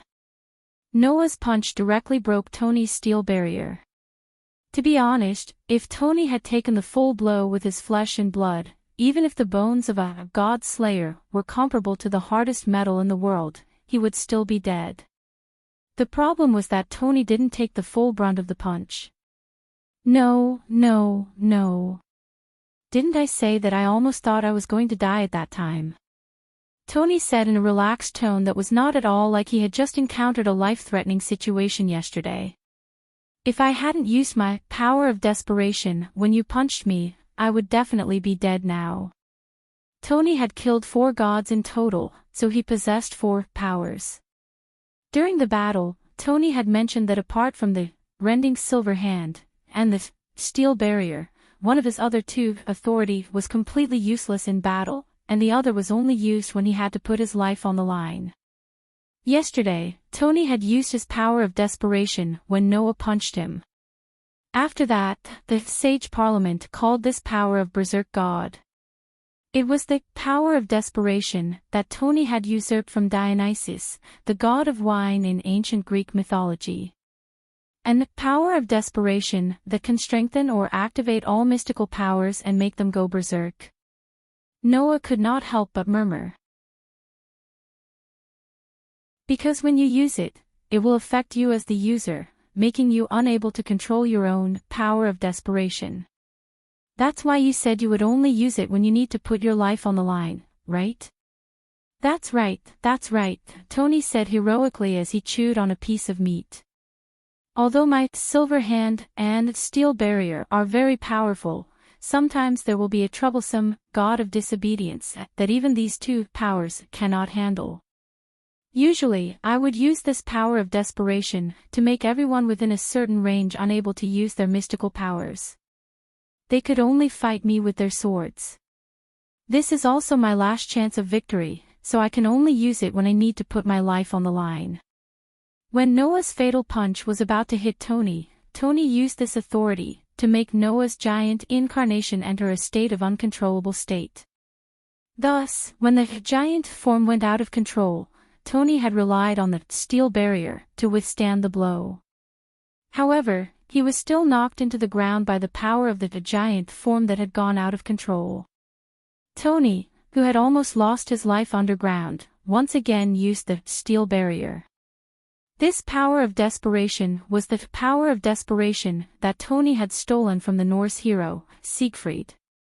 In addition to being able to turn Tony's body into steel, both the weight and hardness of his body would be increased by leaps and bounds. The steel body also allowed Tony to not be suffocated or afraid of low temperatures and enter a state of suspended animation. Tony, who had entered a state of suspended animation, managed to survive the crisis and only woke up this morning. He was full of energy again. But you really are a scary guy. Even when your power of desperation is out of control, you were still able to break my steel barrier and make the ground look like that. Tony said heartlessly. Undoubtedly, that power of desperation has many problems, but you were able to find a way to solve them in an instant and catch me off guard. You're really something. Once Noah's phoenix form was used, it had the weakness of not being able to attack accurately. But in such a situation, Noah came up with a solution on the spot. First, use the power of desperation, and then dispel the power of desperation when it was time to attack. This way, not only could he perfectly unleash his power of desperation, he could also use his power of desperation to attack. Undoubtedly, you have only defeated 2 gods. How can you have 3 powers? Tony asked doubtfully. Tornado, power of desperation, and divine strength. How did you do it?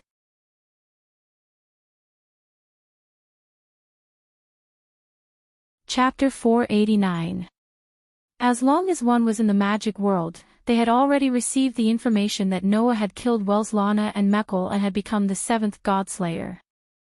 However, no one knew what kind of authority Noah had obtained after killing these two gods.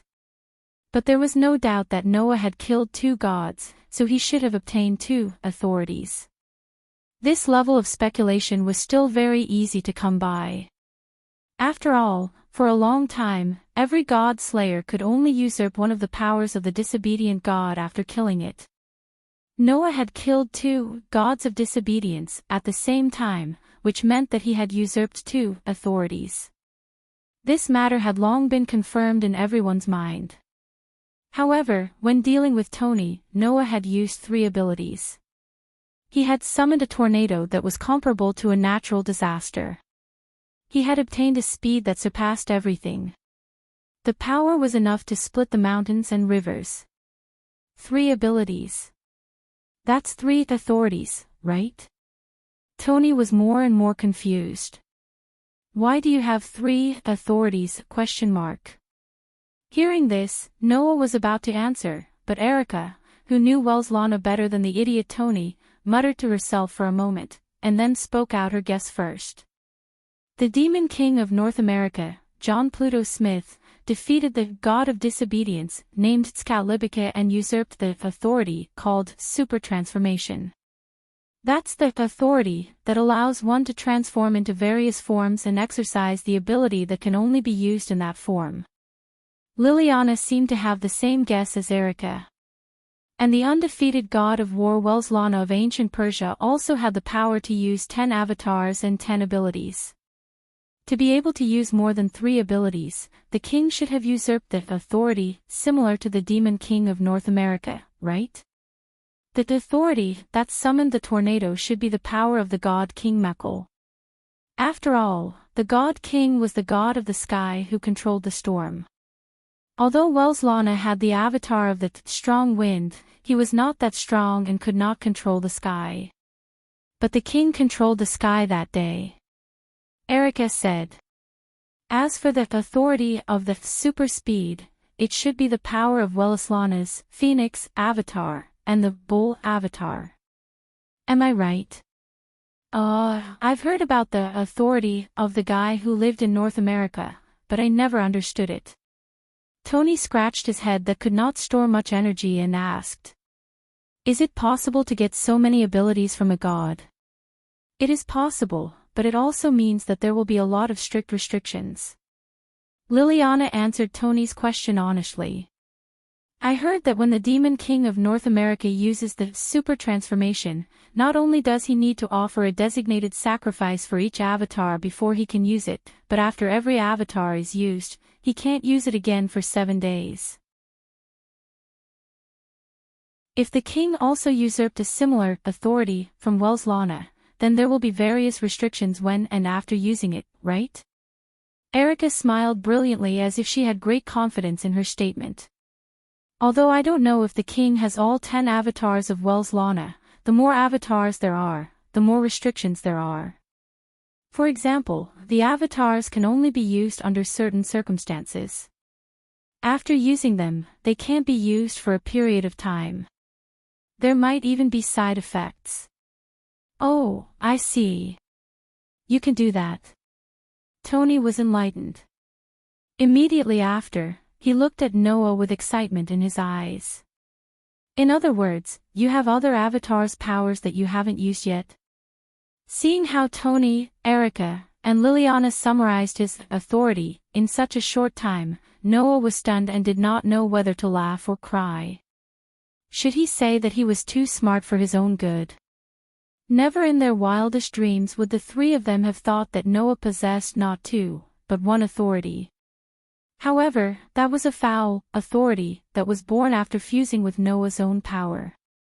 Whether in terms of power or practicality, it was comparable to 10 authorities. Of course, the three of them would never have thought that because of Noah's domineering physique, all the powers of Welslana and Mekhl were absorbed by him, eliminating all restrictions.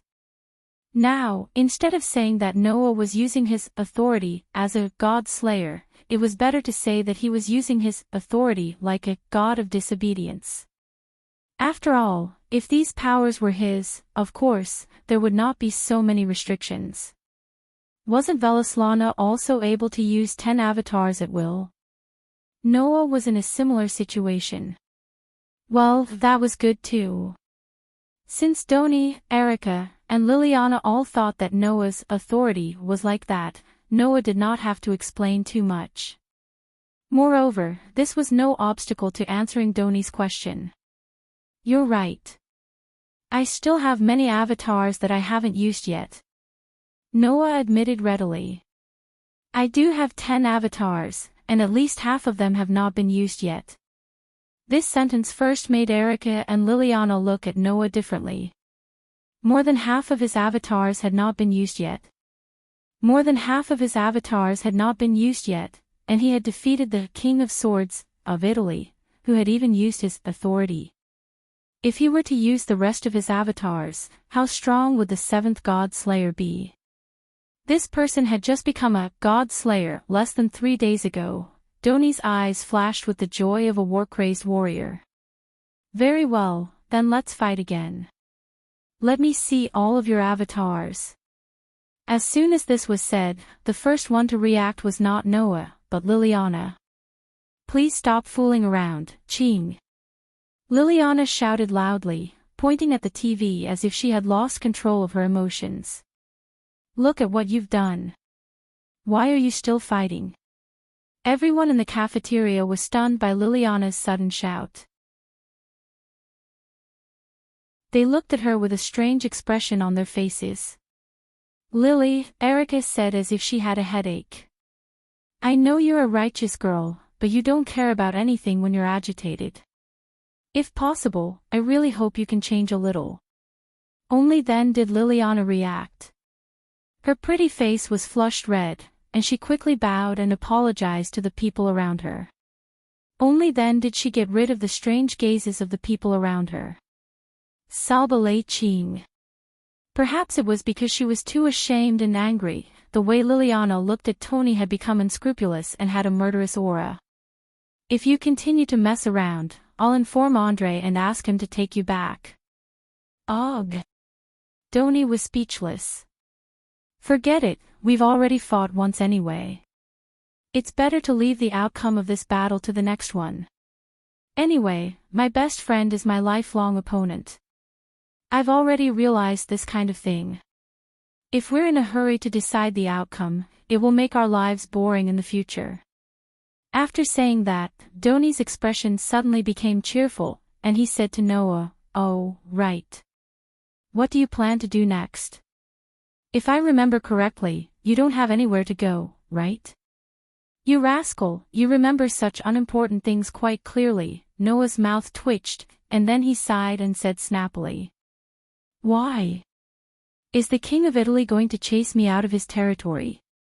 How can that be? If you want to stay here, you're welcome. Doni said straightforwardly. Then, he rolled his eyes and chuckled. Actually, I have something here that I've been hesitating about whether to do or not. Since you're free, why don't you join me and join in the fun? When they saw the mysterious look on Doni's face, not to mention Noah, even Erica and Liliana instinctively became vigilant. Ching. Erica said bluntly. Don't tell me you're thinking of doing something that might lead to serious consequences again. Ching. Liliana also said righteously. If you're planning to do something again, I'll bet everything about Liliana Kranikar that I'll stop you. Well, don't be nervous, Doni said with a smile. I won't do anything. However, looking at Tony's smiling face, Noah, Erica, and Liliana all understood what was going on. This guy was definitely plotting something.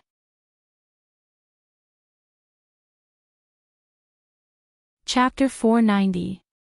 On the same day, Doni, Erica, and Liliana all said that they had to return to the hotel where almost all the heads of magic societies in Italy had gathered because of Doni's summons.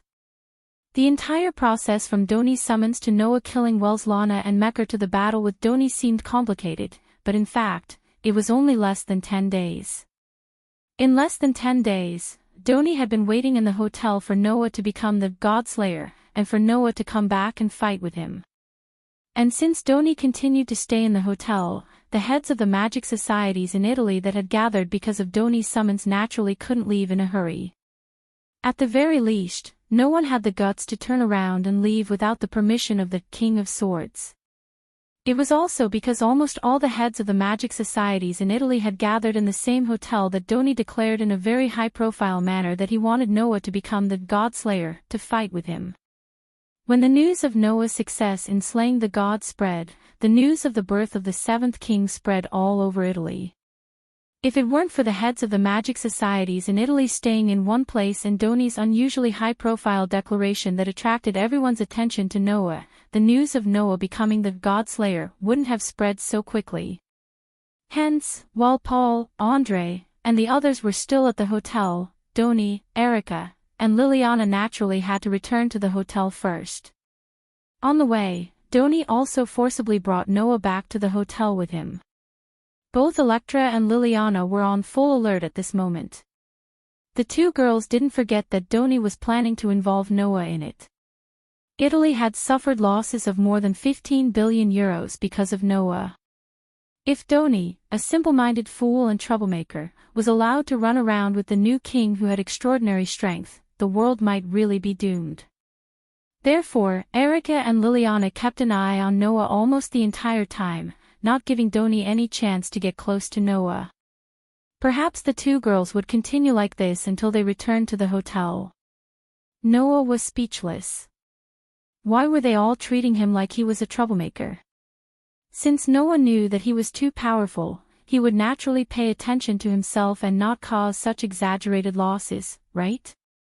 Erica and Liliana simply treated Noah as a child who would be led astray by Doni. It was as though Noah would definitely mess around with Doni if they didn't keep an eye on him. How could Noah not be speechless? If it were any other time, Noah would have slipped away long ago after being watched like a prisoner. But since Erica and Liliana were watching him, Noah had no choice. After all, when he was in Sardinia, Noah relied on Liliana's spirit vision to know the true body of the god of disobedience that he had to kill. And because of Erica and Liliana's knowledge, after learning from the two girls that Welslana had the incarnation of the white horse, Noah thought of using the black tea to plunder this power and cause the final blow, allowing him to succeed in killing the god. If it weren't for Erica and Liliana, it was really unknown whether Noah could succeed in killing the god. In addition, Erica and Liliana saved Noah, who almost fell into the sea. After saving Noah's life, Noah didn't really escape and allowed the two girls to watch over him all the way back to the hotel. Kings. Kings. Greetings, kings.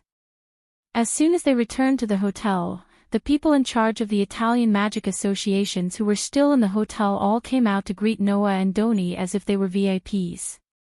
Doni accepted it calmly, and Noah had no intention of correcting him.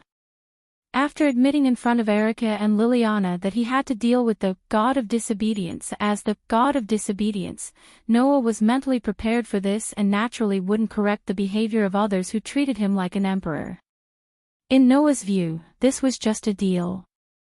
If others worshipped Noah as their king, then Noah would deal with those gods when the god of disobedience caused trouble for these people. It was just a deal. And this was also the ultimate interpretation of the relationship between the god of disobedience and the related people in the magic world in this world. Not long after, Paolo and Andre walked out of the crowd. "Hey, Andre." Doni greeted Andre warmly. "My friend, I'm so happy to see you so energetic." "Don't call me that. You're a moving piece of trash. You're the most annoying scum." Andre scolded Tony as soon as he stepped forward. "I knew you would cause so much trouble. That's why I needed to stop you. But you tied me up and threw me into the inner room of the toilet. You're not human. Bastard." Upon hearing this, Noah, Erica, and Liliana finally understood what ridiculous things Doni had done in order to fight Noah. But if they thought about it carefully, it made sense. Knowing that Noah had become a god of disobedience, Doni couldn't wait to fight with Noah. It was impossible that Andre didn't know how much trouble a head-on conflict between the two kings would cause, and it was impossible for him not to stop it.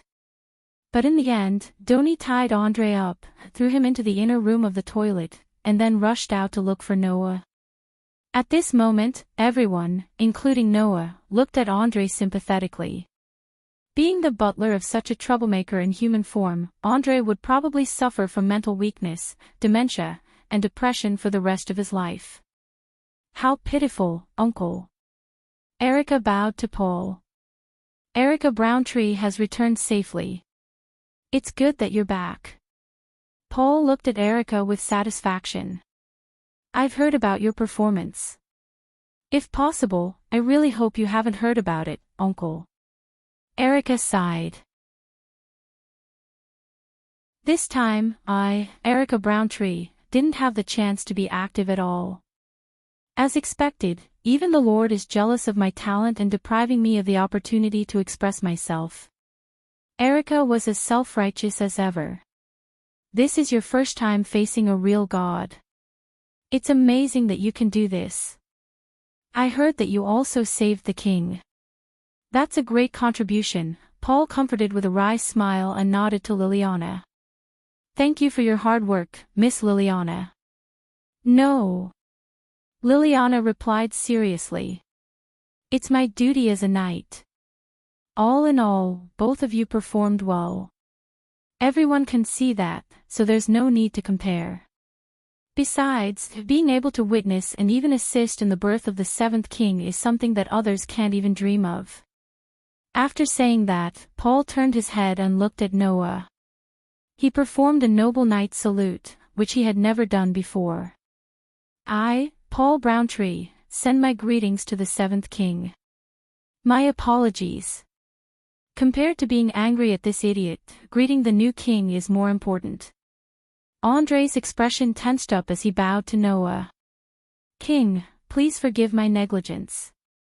You didn't neglect anything, Noah waved his hand and replied casually. Although I'm called king by you, I've only been king for less than 10 days. In the eyes of other god-slayers, I'm just a novice, a rookie, and a kid. There's nothing to worry about. No, you were able to successfully kill 2 of the highest level gods at the same time before becoming a king. After becoming a king, you directly defeated the King of Swords of Italy. The king's power is evident, Paul said solemnly and immediately smiled bitterly. So, I've seen your power and understood the king's power. I beg the king to show mercy while you're still in Italy. Hearing that, Noah smiled wryly. Paul must be referring to the so-called crater, right? As the commander-in-chief of Italy's leading magic association, Noah couldn't understand the fear of seeing a person who could create such a disaster at any time running around. Even the heads of the other magic associations around looked at Noah with awe and fear. They begged Noah to let go of the territory they were in charge of, which made Noah speechless. Is it necessary?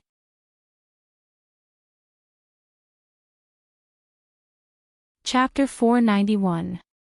Late at night, at this time, except for some night owls who specialized in moving at night, most normal people had already fallen asleep.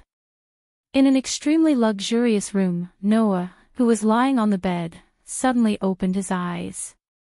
He got up, took his clothes down from an extremely luxurious hanger, put them on, and went to the window. Looking up at the bright moon hanging high in the sky, Noah's face couldn't help but soften. Even in Italy, the moon is so beautiful. Leaving these words behind, Noah walked out of the luxurious room. With the soft sound of the door closing, the entire room returned to a deathly silence. There was no longer any life in the room. At the entrance of the hotel where all the heads of the magic associations in Italy gathered, Noah slowly walked out of it. The streets were brightly lit. Even at night, the street lamps beside the road were still working tirelessly. Some of the buildings on both sides of the road had been completely turned off, but some, like the hotel, could still be seen through some windows, illuminating the entire dark world. Looking at the few vehicles driving back and forth on the road with their headlights on, Noah took a deep breath of the cold night air, turned around, and was about to walk in another direction when a voice sounded at the entrance of the hotel. "It's so late, where are you going instead of resting in your room, Your Majesty?" Erica and Liliana, who were dressed as neatly as Noah, appeared at the entrance of the hotel. Erica looked at Noah with her usual confident eyes while Liliana's expression was as solemn as a sculpture. However, both of them fixed their eyes on Noah and didn't leave him. Noah was puzzled. "Why are you here?" "Of course we noticed that Your Majesty left the room," Erica said bluntly. "Don't you know that Lily and I are living in the 2 rooms next to yours, Your Majesty?" "Is that so?" Noah was even more puzzled. "Then why are you living next to me?" "Your Majesty, please don't ask a question you already know the answer to. How can we not look after Sarbarat when he wants to take you to do something stupid?" Liliana sighed. "We really don't want to see another disaster like the last one. Please forgive us, Your Majesty." "I understand what you mean." Noah shrugged. "That's why I left, isn't it?" Erica and Liliana were both stunned and shocked. "Left?" Erica said in surprise. "Your Majesty, are you leaving this place?" Hearing Erica's question, Noah asked in return. "Is there a reason why I have to stay here?" Erica was speechless. "Although I don't know what that idiot is planning, with his brain capacity, he's probably planning something stupid that ordinary people can't come up with, right?" Noah curled his lips. "The last duel was because that idiot helped me slay a god, so I accompanied him. But this time, I don't want to continue accompanying him. Besides, Italy is also that idiot's territory, so it's normal for me to leave, right?" Tony seemed to be planning to involve Noah in his plan. As for that idiot, not only would he not be discouraged if Noah beat him up, he would also be more than happy to draw his sword and fight with Noah. If Noah scolded him with that idiot's personality, he would definitely do his own thing and would not listen to others' advice. In that case, Noah might as well leave. In that case, no matter what that idiot planned to do, it would have nothing to do with Noah and he wouldn't be involved in it. But Liliana couldn't help but step forward and ask hurriedly, "Where do you plan to go?" Upon hearing her words, Noah twitched his brows. "Why? Do you intend to continue monitoring me?" This time, even Liliana was at a loss for words. How could Erica and Liliana's little tricks hide from Noah? Even though they said that they were staying next to Noah's room to prevent him from getting involved in that idiot Tony's stupid plan, this also meant a certain degree of monitoring, right? After all, Noah had a tremendous power that could cause catastrophic losses even if he casually cast a spell. No one could feel at ease letting such a dangerous person wander around. It was due to this that Andre was around Tony, who also belonged to the category of dangerous people. Andre also had the role of monitoring Tony and preventing him from doing anything stupid that would lead to huge losses. "It's not that I can't understand your concerns. I'm sure you will still be worried no matter what promises I make. But to be honest, if you treat me like a prisoner, you will only piss me off. That's not good, right?" Noah crossed his arms and looked at Erica and Liliana. "I don't want to be monitored everywhere. If you continue to be so unscrupulous, even though you are my saviors, I will consider learning from Tony and learning from him. I will tie you up and throw you into the toilet before leaving." The corners of Erica's and Liliana's eyes twitched at the same time and strong resistance surged on their faces. Not to mention Erica, who had great confidence in herself and always emphasized glamour, even Liliana, who had always adhered to her knighthood, would probably pass out because of the excessive humiliation if she was tied up and thrown into the toilet, wouldn't she? As for resisting, it wasn't a matter of whether they wanted it or not, but whether they could. Not to mention how terrifying that the authority of the seventh king of the God Slayer in front of him was, even before he became a God Slayer. In terms of swordsmanship alone, this man blocked the magic sword of Italy's King of Swords, and easily defeated Liliana. Therefore, if Electra and Liliana resisted, Noah could have easily taken care of the two famous prodigies without using his authority, couldn't he? Kaching seemed to have said that you don't have anywhere to go, right? Erika changed the topic. Although I don't know what's going on, you just left like this. Do you have anywhere to go? It's true that I don't have anywhere to go, but that doesn't mean that I don't have anywhere to go. Noah shook his head and looked up at the sky again. Even without that idiot Tony, I would still leave this place. Why? Liliana asked subconsciously. Noah smiled calmly and said, because I have something that I have to find. Noah had two purposes for coming to this world. The first purpose was to find a way to increase his strength, to at least increase Noah's own strength to the point where he could defeat Hades and protect his companions and family. Noah had already completed this purpose. After killing the undefeated god of victory and the king of gods in the Mediterranean Sea, he absorbed all the power of Welslana and Mekhl and fused it with his own power, giving birth to the authority of the 10 incarnations, and becoming the God Slayer. Now, compared to before, Noah's strength could be described as earth-shattering. It was no longer the same. With his current strength, it wouldn't even take much effort to deal with Hades. Therefore, Noah could focus on completing the second purpose. Find the world fragment. No matter what the reason is, there's no need for me to continue to stay here. Noah spread his hands. So, let's part ways here. After that, Noah turned around, waved his hand at Erika and Liliana, and walked to the other side of the hotel. It's not bad to have someone to send me off before I leave. Looking at Noah's back gradually walking away, Erika and Liliana opened their mouths at the same time as if they wanted to say something, but in the end, they chose to give up. They stared blankly in the direction where Noah left and did not speak for a long time. After leaving the hotel, Noah walked along the sidewalk that was still crowded even at night and walked forward aimlessly. Although I'm looking for the world fragment, the world hasn't given me any clues about the whereabouts of the world fragment. Where should I go to look for it? As he walked forward, Noah, who was thinking about this question, suddenly frowned after a while. He suddenly raised his head and looked ahead. On the opposite side of the street, a young girl slowly walked over. The moment he saw the girl, Noah's body suddenly straightened up without any reason, and his limbs were suddenly filled with strength. His body automatically entered a state of battle. Chapter 492. On the street where one or two people would pass by every once in a while, Noah's gaze met with the girl walking towards him, causing the surrounding atmosphere to become heavy all of a sudden. The girl suddenly stopped and stared at Noah's face. She was a very beautiful girl. She looked to be about 13 or 14 years old, and her height was only half of Noah's. She was a standard girl that people would think of as a child. However, such a girl not only had an angelic face, but also had a kind of beauty that ordinary people could not understand. It turned into a temperament that rippled around the girl's body, making the girl extremely eye-catching no matter how one looked at her.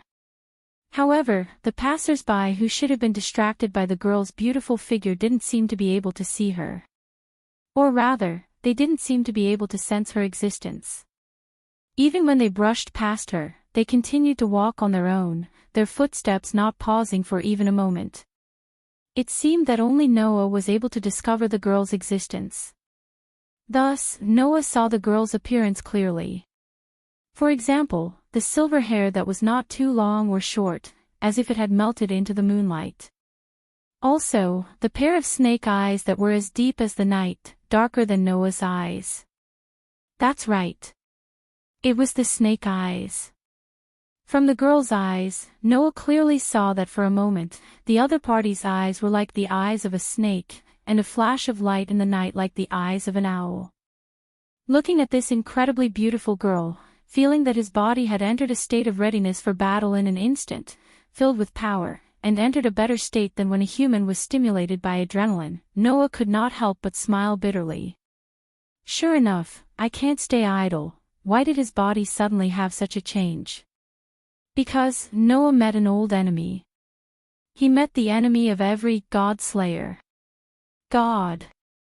To be more precise, it should be called the God of disobedience.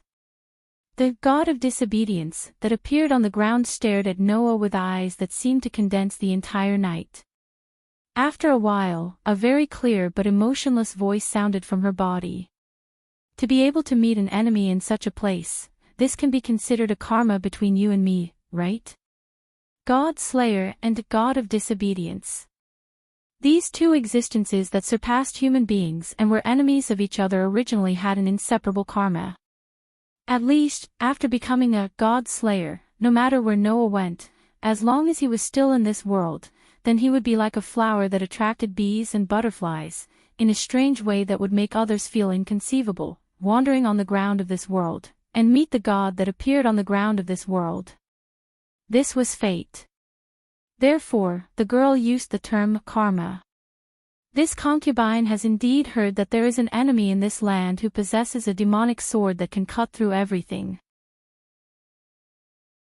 The girl stared at Noah intently, her voice lacking the basic uplift and without the slightest emotion. However, although you also have the aura of a sword, it is not as sharp, and it is mixed with the aura of other forces, and there is even an aura that I hate very much in it. You should not be the king of this world, right? What difference does it make whether I am or not? Noah met the girl's gaze and suddenly smiled. For me, your identity as the God of disobedience is enough, and for you, no matter where I am the God-slayer, I am your enemy. You and I can't let each other have a good time. As long as you know this, is there a need to know anything else?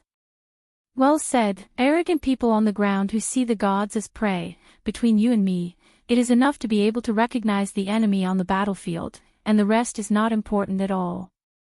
The girl raised her chin, her face was still expressionless, but her pair of dark eyes showed a touch of arrogance and joy.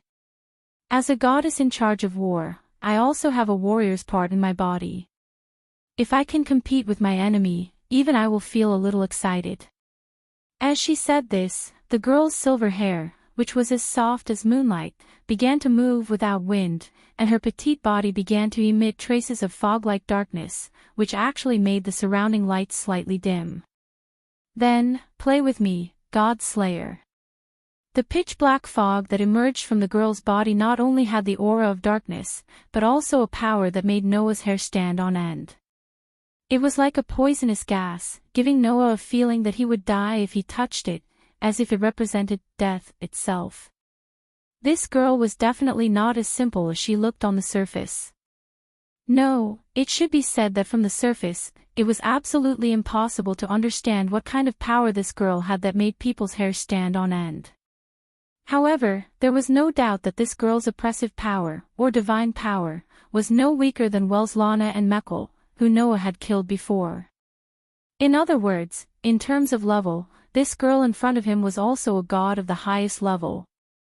However, for some reason, Noah's sensing ability seemed to capture something strange in the girl's aura. It was like a cake with a piece missing, which was out of place and very incomplete. Have you noticed this concubine's flaw? The girl's dark eyes flashed, as if she had seen through something, and cast her gaze on Noah. To be able to sense that I lack a snake, God-slayer, you are not simple, but even if I am not complete now, I still have the power to compete with my enemy. Not complete. I see. This goddess who came from nowhere did not seem to be in a complete state, so she gave Noah a feeling of incompatibility. In other words, even if this goddess in front of him was a god of the highest level, before she recovered her complete state, her power would definitely not be as strong as Welslana and Mekhl at full power, right? With this thought in mind, Noah immediately relaxed a lot. He looked around and found that there were still pedestrians around them. When he saw that they were approaching, he looked at the girl. "It's not easy to fight here, let's change a place." "There's no need for that." The young girl frowned and looked around. "If you feel that the surrounding humans are too much of a hindrance, then let me use my death word spirit to eliminate them all." After saying this, the dark fog on the girl's body suddenly rose and spread to the surroundings. Seeing this, Noah narrowed his eyes and smiled indifferently. "I'm sorry, although I don't know what you are planning to do. I said to change a place, so I have to change a place. I don't mean to ask for your permission." As he said this, in the depths of Noah's heart, the outline of the stone plate connected to the 10 avatars suddenly turned and pointed to the image of a phoenix spreading its wings. "Fear those with wings. Evil people and strong people, all fear me with wings. My wings will bring you a curse, and evil people will not be able to hit me." As if it came from the distant horizon, the voice turned into an echo, echoing under the night sky. Then, the girl only saw Noah's figure suddenly disappear, and in the next moment, a hand quickly enlarged in front of her eyes. The girl's dark pupils abruptly shrank for no reason. However, it was already too late for him to react. In the girl's eyes, the hand that enlarged in front of her suddenly grabbed her throat and lifted her up. Shortly after, the girl heard the sharp sound of the wind blowing past her ears. That was the sound of Noah, who had entered the state of lightning speed, directly lifting the girl up and leaping up. Like a phantom, his body turned into a flash of light and flew towards the sky. When Noah used the Phoenix avatar, not only could he obtain a speed that surpassed everything, his body would also become abnormally light, and his agility and jumping ability would be greatly improved. If there was someone at the scene, then, he would be able to see that Noah, who had turned into a phantom, flashed past like a stream of light and grabbed the girl's neck. Then, he soared into the sky, like a meteor streaking across the sky, and fell in another direction. It was only 2 or 3 seconds. In the next moment, the girl felt the hand that was choking her neck fiercely throw her to the ground. Bang! A muffled sound resounded through the sky.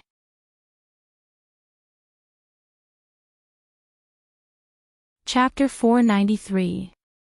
Whoosh! With a sharp piercing sound, a petite figure shot down from the sky like an arrow leaving the bow, smashing directly into the ground without any reduction in momentum. Bang! In the muffled sound, the petite girl smashed into the ground, stirring up a burst of thick smoke and scattered gravel, causing the falling gravel to make a burst of paw sound. Bang! However, in the next moment, the smoke and dust that filled the air from the ground was blown away by a burst of dark wind like an explosion, revealing the situation inside.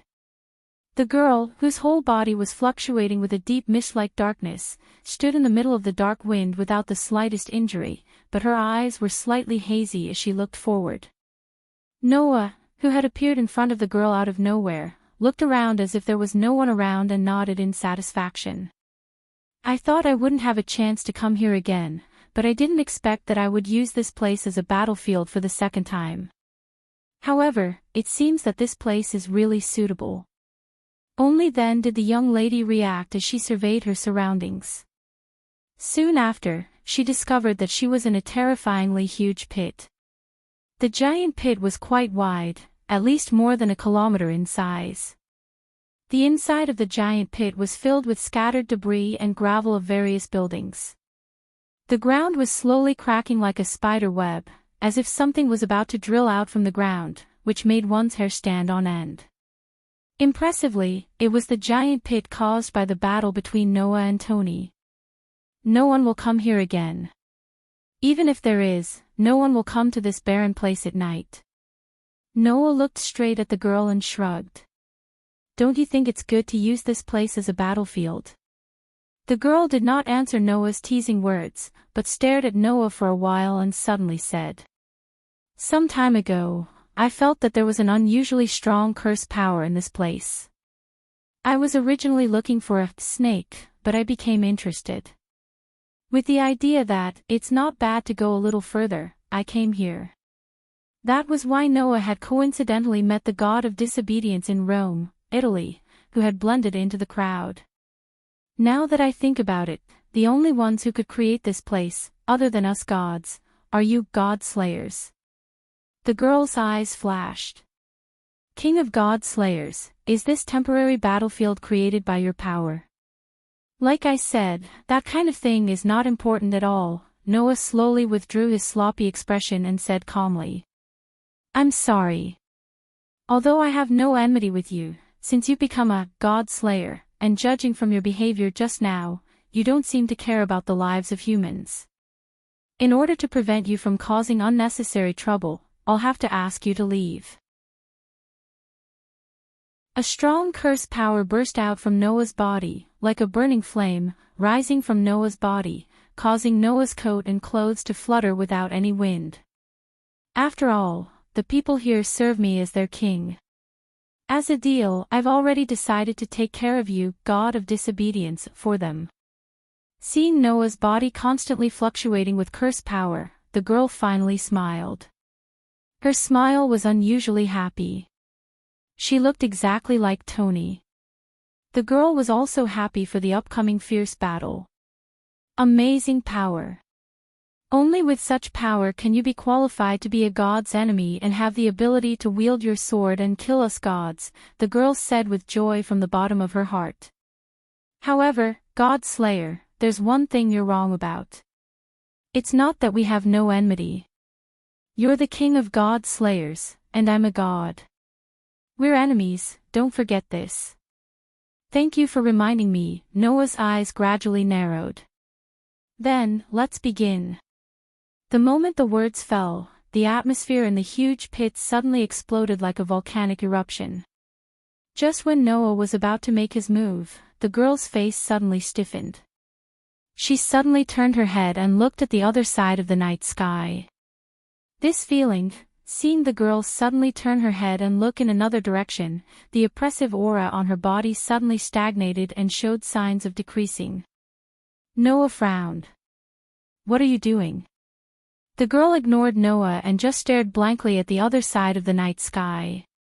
After a while, she turned her head and looked at Noah. The mist-like darkness on her body shrank back into her body. What's your name?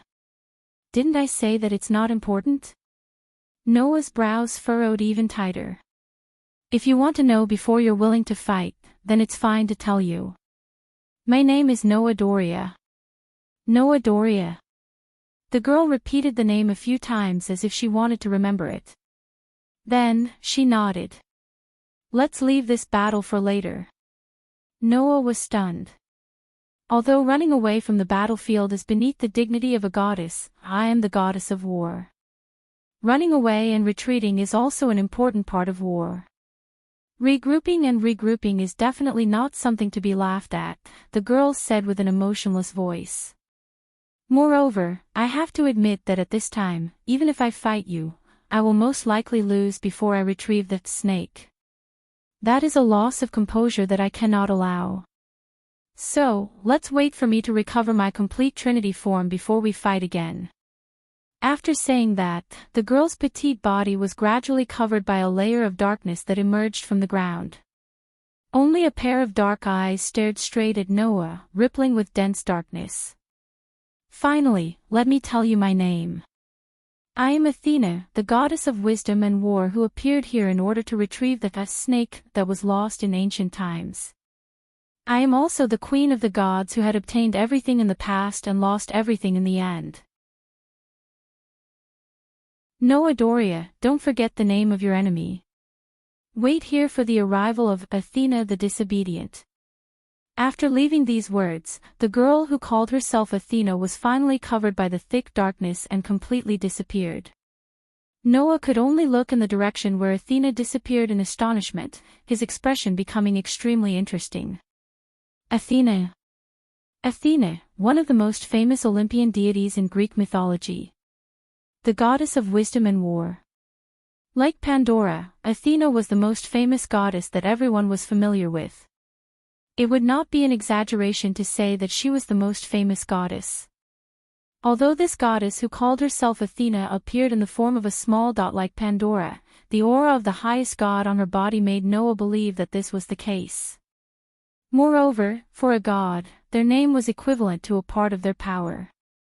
This was because the essence of a god came from mythology, and the most basic factor that formed a myth was naturally their name. Therefore, as long as a god was a god, they would either not report their name, or once they reported their name, they would never report the wrong name. This was certain. But if the other party was really Athena, then it would be troublesome.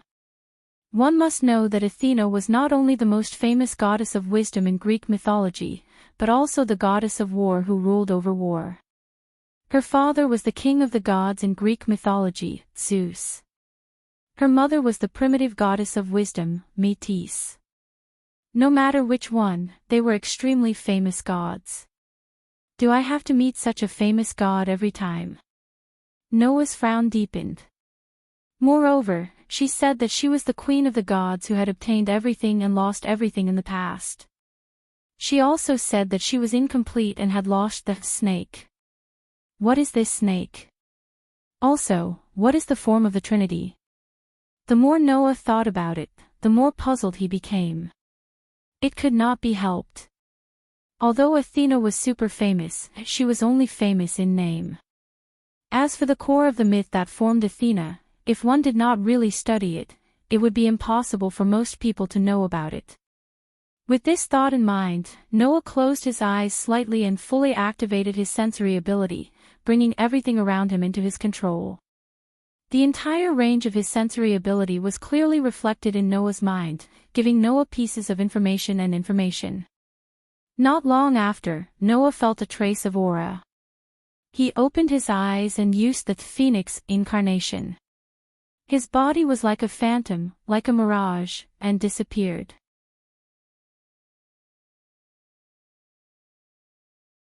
Chapter 494. When the sky was bright again, Noah had re-entered the city and came to a restaurant. This was a small restaurant that was not very luxuriously decorated. It was a small restaurant that belonged to the general public. It was not very high-end. Even ordinary civilians could order food here without any scruples. Now, the sun had just risen, and there were only a few customers in the restaurant. They seemed to be office workers who were rushing to work and were eating breakfast here. However, these people were not in a hurry. They were all wearing casual clothes and eating breakfast with a leisurely look. At this time, these people were eating breakfast leisurely while watching a TV placed in the restaurant. The TV was broadcasting the news. Moreover, it was the same as yesterday. The news reported that a meteorite had hit the Italian capital, Rome, causing a huge crater and a huge loss of more than 15 billion euros. Noah helplessly looked at the news that had been reported countless times. He immediately walked into the restaurant, found a seat, and sat down. The waitress who came out to greet him was a 17 or 18-year-old girl. If Noah did not understand Italian, he might be troubled at this time. Unfortunately, Noah was very proficient in the languages of the world. Not to mention speaking, even writing was not a problem. Moreover, after becoming a God Slayer, Noah also gained a very special ability. It was a special ability that all God Slayers had. It was called 1,000 languages, and it allowed people to learn the secrets of magic in any language in just a few days. It was a secret technique that could only be learned by magic experts who had studied magic for many years and had comprehended the profound meaning of the spirit of language. Once one became a God Slayer, this secret technique of 1,000 words would be engraved into the body of the God Slayer instinctively. Others may spend a lifetime to understand magic, but once a God Slayer succeeds in killing a god and reincarnates, they can automatically learn magic. This made Noah wonder how many times he cheated. However, thanks to this ability, at least in the future, Noah did not have to worry about language problems, even if he went to a world that was not set in modern times. As such, to Noah, the problem of language did not exist anymore. So, Noah quickly ordered a cup of coffee to wake up his slightly tired mind because he didn't sleep all night. He looked at the menu and ordered spaghetti and a sandwich. The spaghetti and sandwiches were freshly made, and so was the coffee. It was said that pouring a large amount of sugar into the coffee was the way Italians drank coffee. It was said that the taste of coffee would be very strong, sweet, and fragrant. Back in Sardinia, Erica had said more than once that it had to be drunk this way to taste good. However, Noah preferred to drink black coffee without any sugar. Noah didn't like things that were too sweet. Instead, he had a special liking for salty flavors. In addition, the refreshing effect of black coffee was even more obvious. Therefore, when he drank coffee, Noah drank black coffee directly. In the beginning, he had tasted a lot of bitterness, but after getting used to it, Noah felt that compared to the sweet coffee, the black coffee tasted better. In fact, this was also because of Qing Zi's influence. In the world of Night of the Magicians, when they were still living in the manor house, although Yu Zhu would make black tea for them every day, and Qing Zi also liked to drink black tea very much, whenever there was an important magician job that needed to be done, Qing Zi would drink black coffee. During that time, Noah was still learning rune magic in Yu Zhu's manor house. Qing Zi, who had to check the barrier at night, said that Yu Zhu didn't like to drink black coffee, so she forced Noah to drink black coffee with her. It was during that time that Noah gradually got used to the taste of black coffee. He was poisoned by Qing Zi. By the way, Qing Zi herself didn't like to drink black coffee. She only drank black coffee to work more efficiently at night. She forced Noah to drink with her, most likely because Qing Zi wanted to mess with Noah. In the end, Qing Zi didn't expect that in the end, Noah actually got used to the black coffee and even drank it with relish. Yu Zhu, who happened to see this scene, was surprised that Noah was much more mature than Qing Zi, which made Qing Zi's face as dark as the bottom of a pot. However, men who knew how to drink black coffee were more mature and steady men, and Qing Zi admitted this point honestly. Of course, Qing Zi wasn't the kind of person who would give up easily. Qing Zi, who couldn't use black coffee to mess with Noah, somehow found out that Noah didn't like to eat sweet things. After that, she bought all kinds of desserts in disguise and forced Noah to eat with her, which really made Noah work hard for a period of time. After that, one day, Noah heard a scream from Qing Zi's room that resounded throughout the manor house. After that, Noah found out that because Qing Zi had been eating all kinds of desserts in disguise, she seemed to have gained a lot of weight because of the excessive calorie intake. Therefore, people like Qing Zi were the type of people who harmed others would eventually harm themselves. Noah couldn't help but chuckle at the thought of the past. He finished the black coffee in his hand, and after ordering another cup, he began to ponder while munching on his sandwich. Following Athena's scent, Noah came to this place. However, he didn't know if it was because the sun had risen, but the dark scent on Athena's body that he had been able to sense suddenly disappeared, which made Noah unable to continue tracking her. However, Noah was certain that Athena was in this city. There was no mistake about it. If he wanted to find Athena, it would be a real game of hide and seek. At least I know that the goddess is nearby. That's good enough, Noah muttered to himself. Moreover, since she's the god of disobedience, she will cause trouble sooner or later. I'm not afraid that I can't find Athena. I just don't know why Athena suddenly left last night. Athena was the goddess of wisdom and war. Excluding the aspect of wisdom, as a goddess of war, Athena was much more powerful than Ares, who was also a god of war. After becoming the god of disobedience, it was not impossible for her to sink into the fanaticism of battle and war. She would definitely not give up on battle suddenly. Unless Athena had discovered something important. Maybe it's the snake that the goddess has been looking for. Noah finished the sandwich in his hand and ate the spaghetti. Although I don't know what's going on, I can confirm that Athena is incomplete. Unless I find that so-called snake, even if Athena is the highest god, it shouldn't be difficult to defeat her. If this sentence was heard by others, they would probably laugh bitterly. For humans, there was no way to defeat a god. Even the weakest god could only be sealed and not killed. As the highest goddess, even if Athena lost a part of her power, she still couldn't be weak. Even the god slayer couldn't defeat her. Noah said that it wouldn't be difficult for Athena to defeat the god slayer, which didn't sound like a god slayer who was born less than 10 days ago. But Noah's physique was so foul. He absorbed the power of the highest god, the god of victory, and the king of gods, and combined them with his own power to derive the power of the 10 incarnations. Noah's power leap was too exaggerated. It was not an exaggeration to say that he reached the heavens in a single bound. So, the real foul was Noah's physique. Compared to this overbearing physique, Noah's power was nothing. At this moment, the door of the restaurant opened, and 2 people wearing black cloaks walked in from the outside and sat in the corner. These 2 people dressed so suspiciously came to the restaurant, but they didn't attract any attention at all. Only the waiter staggered over as if he was sleepwalking and accepted their orders with blank eyes. Noah, who noticed this scene, raised his eyebrows without batting an eyelid. Magicians.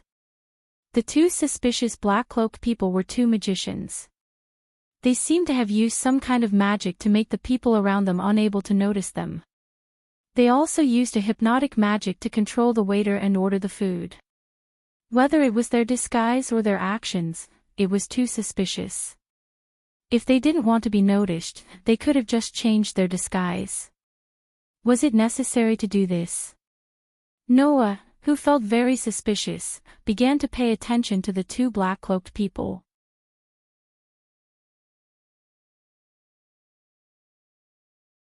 Chapter 495. In the presence of 2 very suspicious black-robed men, the office workers in the restaurant were still watching TV and eating breakfast, and they didn't realize that there were 2 aliens among them.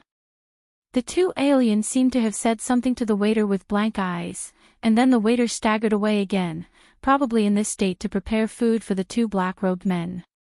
Then, the 2 black-robed men talked to each other as if there was no one else around. The people from the headquarters should be almost here, right?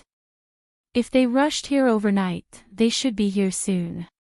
In this case, we can finally excavate the ruins. I don't know what's in the ruins, but there's a huge curse power gradually condensing in it, that's for sure. Such a huge curse power, maybe it can lead to the appearance of the god of disobedience. If that's the case, then this time the harvest is big.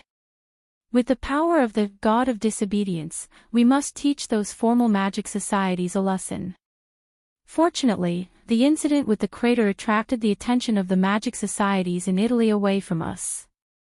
That's how we were able to successfully hide from the spies of the magic societies and excavate the ruins.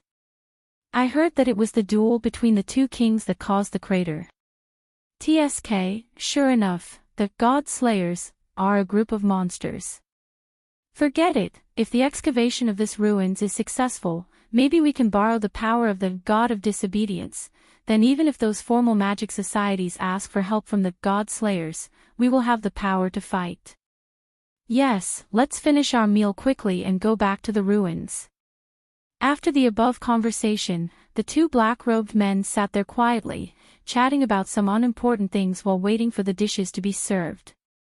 After the waiter staggered and served some dishes with blank eyes, the 2 began to eat. On the other side, Noah, who clearly heard the conversation between the 2 black-robed men, pondered slightly. If I'm not mistaken, the 2 black-robed men in front of me should be magicians from some evil magic society, right? After all, they just said the words formal magic society, which proves that they are not a formal magic society. A person's evil thoughts were limitless, not to mention a person with power. Just like how in the world of fairy tale, there were universal magic and forbidden magic or system, there were also some extremely taboo magic in this world. The only ones who could use this taboo magic without any scruples were those evil magic guilds who were rejected by the orthodox magic guilds. According to the words of these two evil magicians, the society they belonged to seems to have found a ruin, and it is very likely to attract the god of disobedience. Because of the duel between Noah and Tony, all the magic associations in Italy were now focusing on the shocking crater, which led to the discovery of this ruin by the evil magic associations. They planned to take advantage of this opportunity to excavate the ruin. Could it be that Athena suddenly left last night because of the appearance of this ruin? Noah's heart jolted. He raised his head and cast his gaze towards the two black-robed men. The corners of his mouth slowly curled up.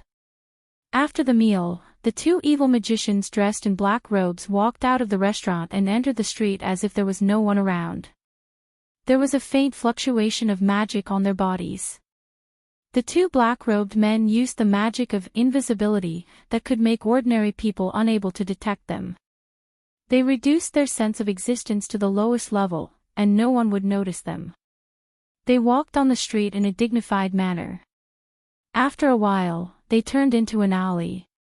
The next moment, the fluctuations of magic on the two black-robed men changed, and a magic circle spun under their feet.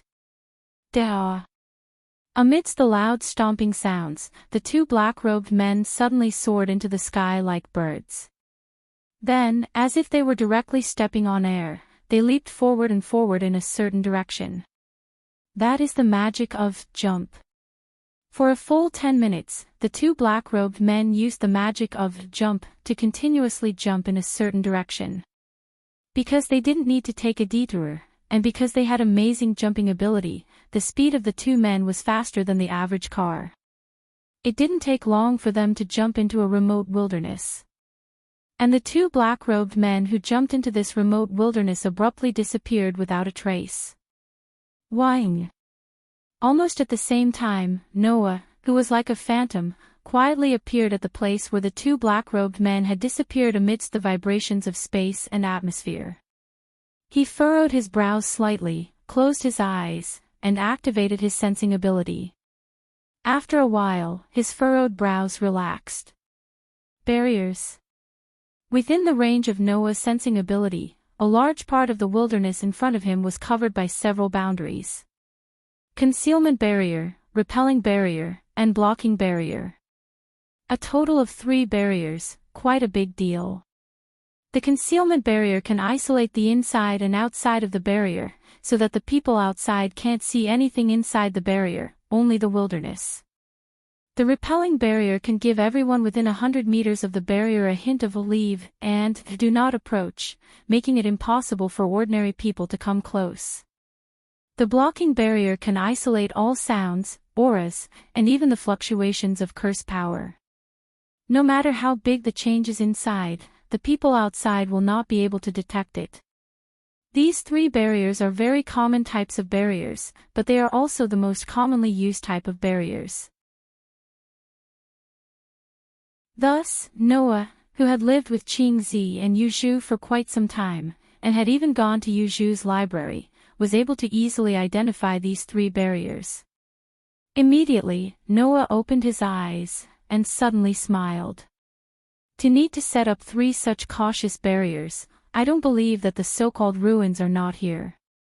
After saying that, Noah directly walked forward. It's a pity that spells and whatnot are useless against the God Slayer. After saying that, Noah directly stepped forward, and broke into the barrier. Buzz! In the next moment, the barrier that was touched by Noah suddenly shook. It was like the surface of water that was rippling, but also like boiling water. It kept fluctuating. Under the direct impact of the God Slayer's body, which has the ability to resist curse power, the 3 large barriers were disturbed without any suspense. Bang! Then, in a muffled sound, the 3 barriers broke at the same time. Then, the scene that appeared in front of Noah completely changed. First of all, the boundless wilderness disappeared and turned into a rocky land. In the middle of the rocky land, there was a passage that led to the underground. At the end of the passage, there was a huge stone door that had been opened. In this rocky area, a large group of magicians in black robes were doing all sorts of work. Some were using magic to excavate the surrounding land, some were transporting rocks and soil, some were conducting research on the massive stone gate, and some were even going in and out of the gate. The appearance of Noah and the destruction of the barrier naturally made everyone present turn pale with fright. Who is it? Who am I? In front of all the magicians dressed in black robes, Noah spread his hands. What I can be sure of is that you are definitely not good people. As soon as his voice fell, the magicians present finally reacted. Kill him. Don't let him spread the news here. Attract the attention of the official magic association. It was not known who shouted, but after that, all the magicians' bodies rose with curse power, and looked at Noah with murderous eyes. Seeing this, Noah raised his eyebrows, and just as he was about to do something, two sounds echoed in the air. You actually want to use a curse on the king? There should be a limit to your ignorance. Despicable person. Who allowed you to point your sword at the king? Accompanied by these two delicate shouts, two beautiful figures landed in front of Noah, like knights protecting Noah, one on the left and one on the right, protecting Noah behind them, majestically facing everyone in front of them. The newcomers, one was wearing a red and black outfit with a face full of confidence and power, while the other was wearing a blue and black outfit with a stern and serious expression. They were none other than Erica and Liliana. You're tuning into the Journey of the Soul YouTube channel. Don't forget to subscribe and join us on this journey to catch the most captivating stories.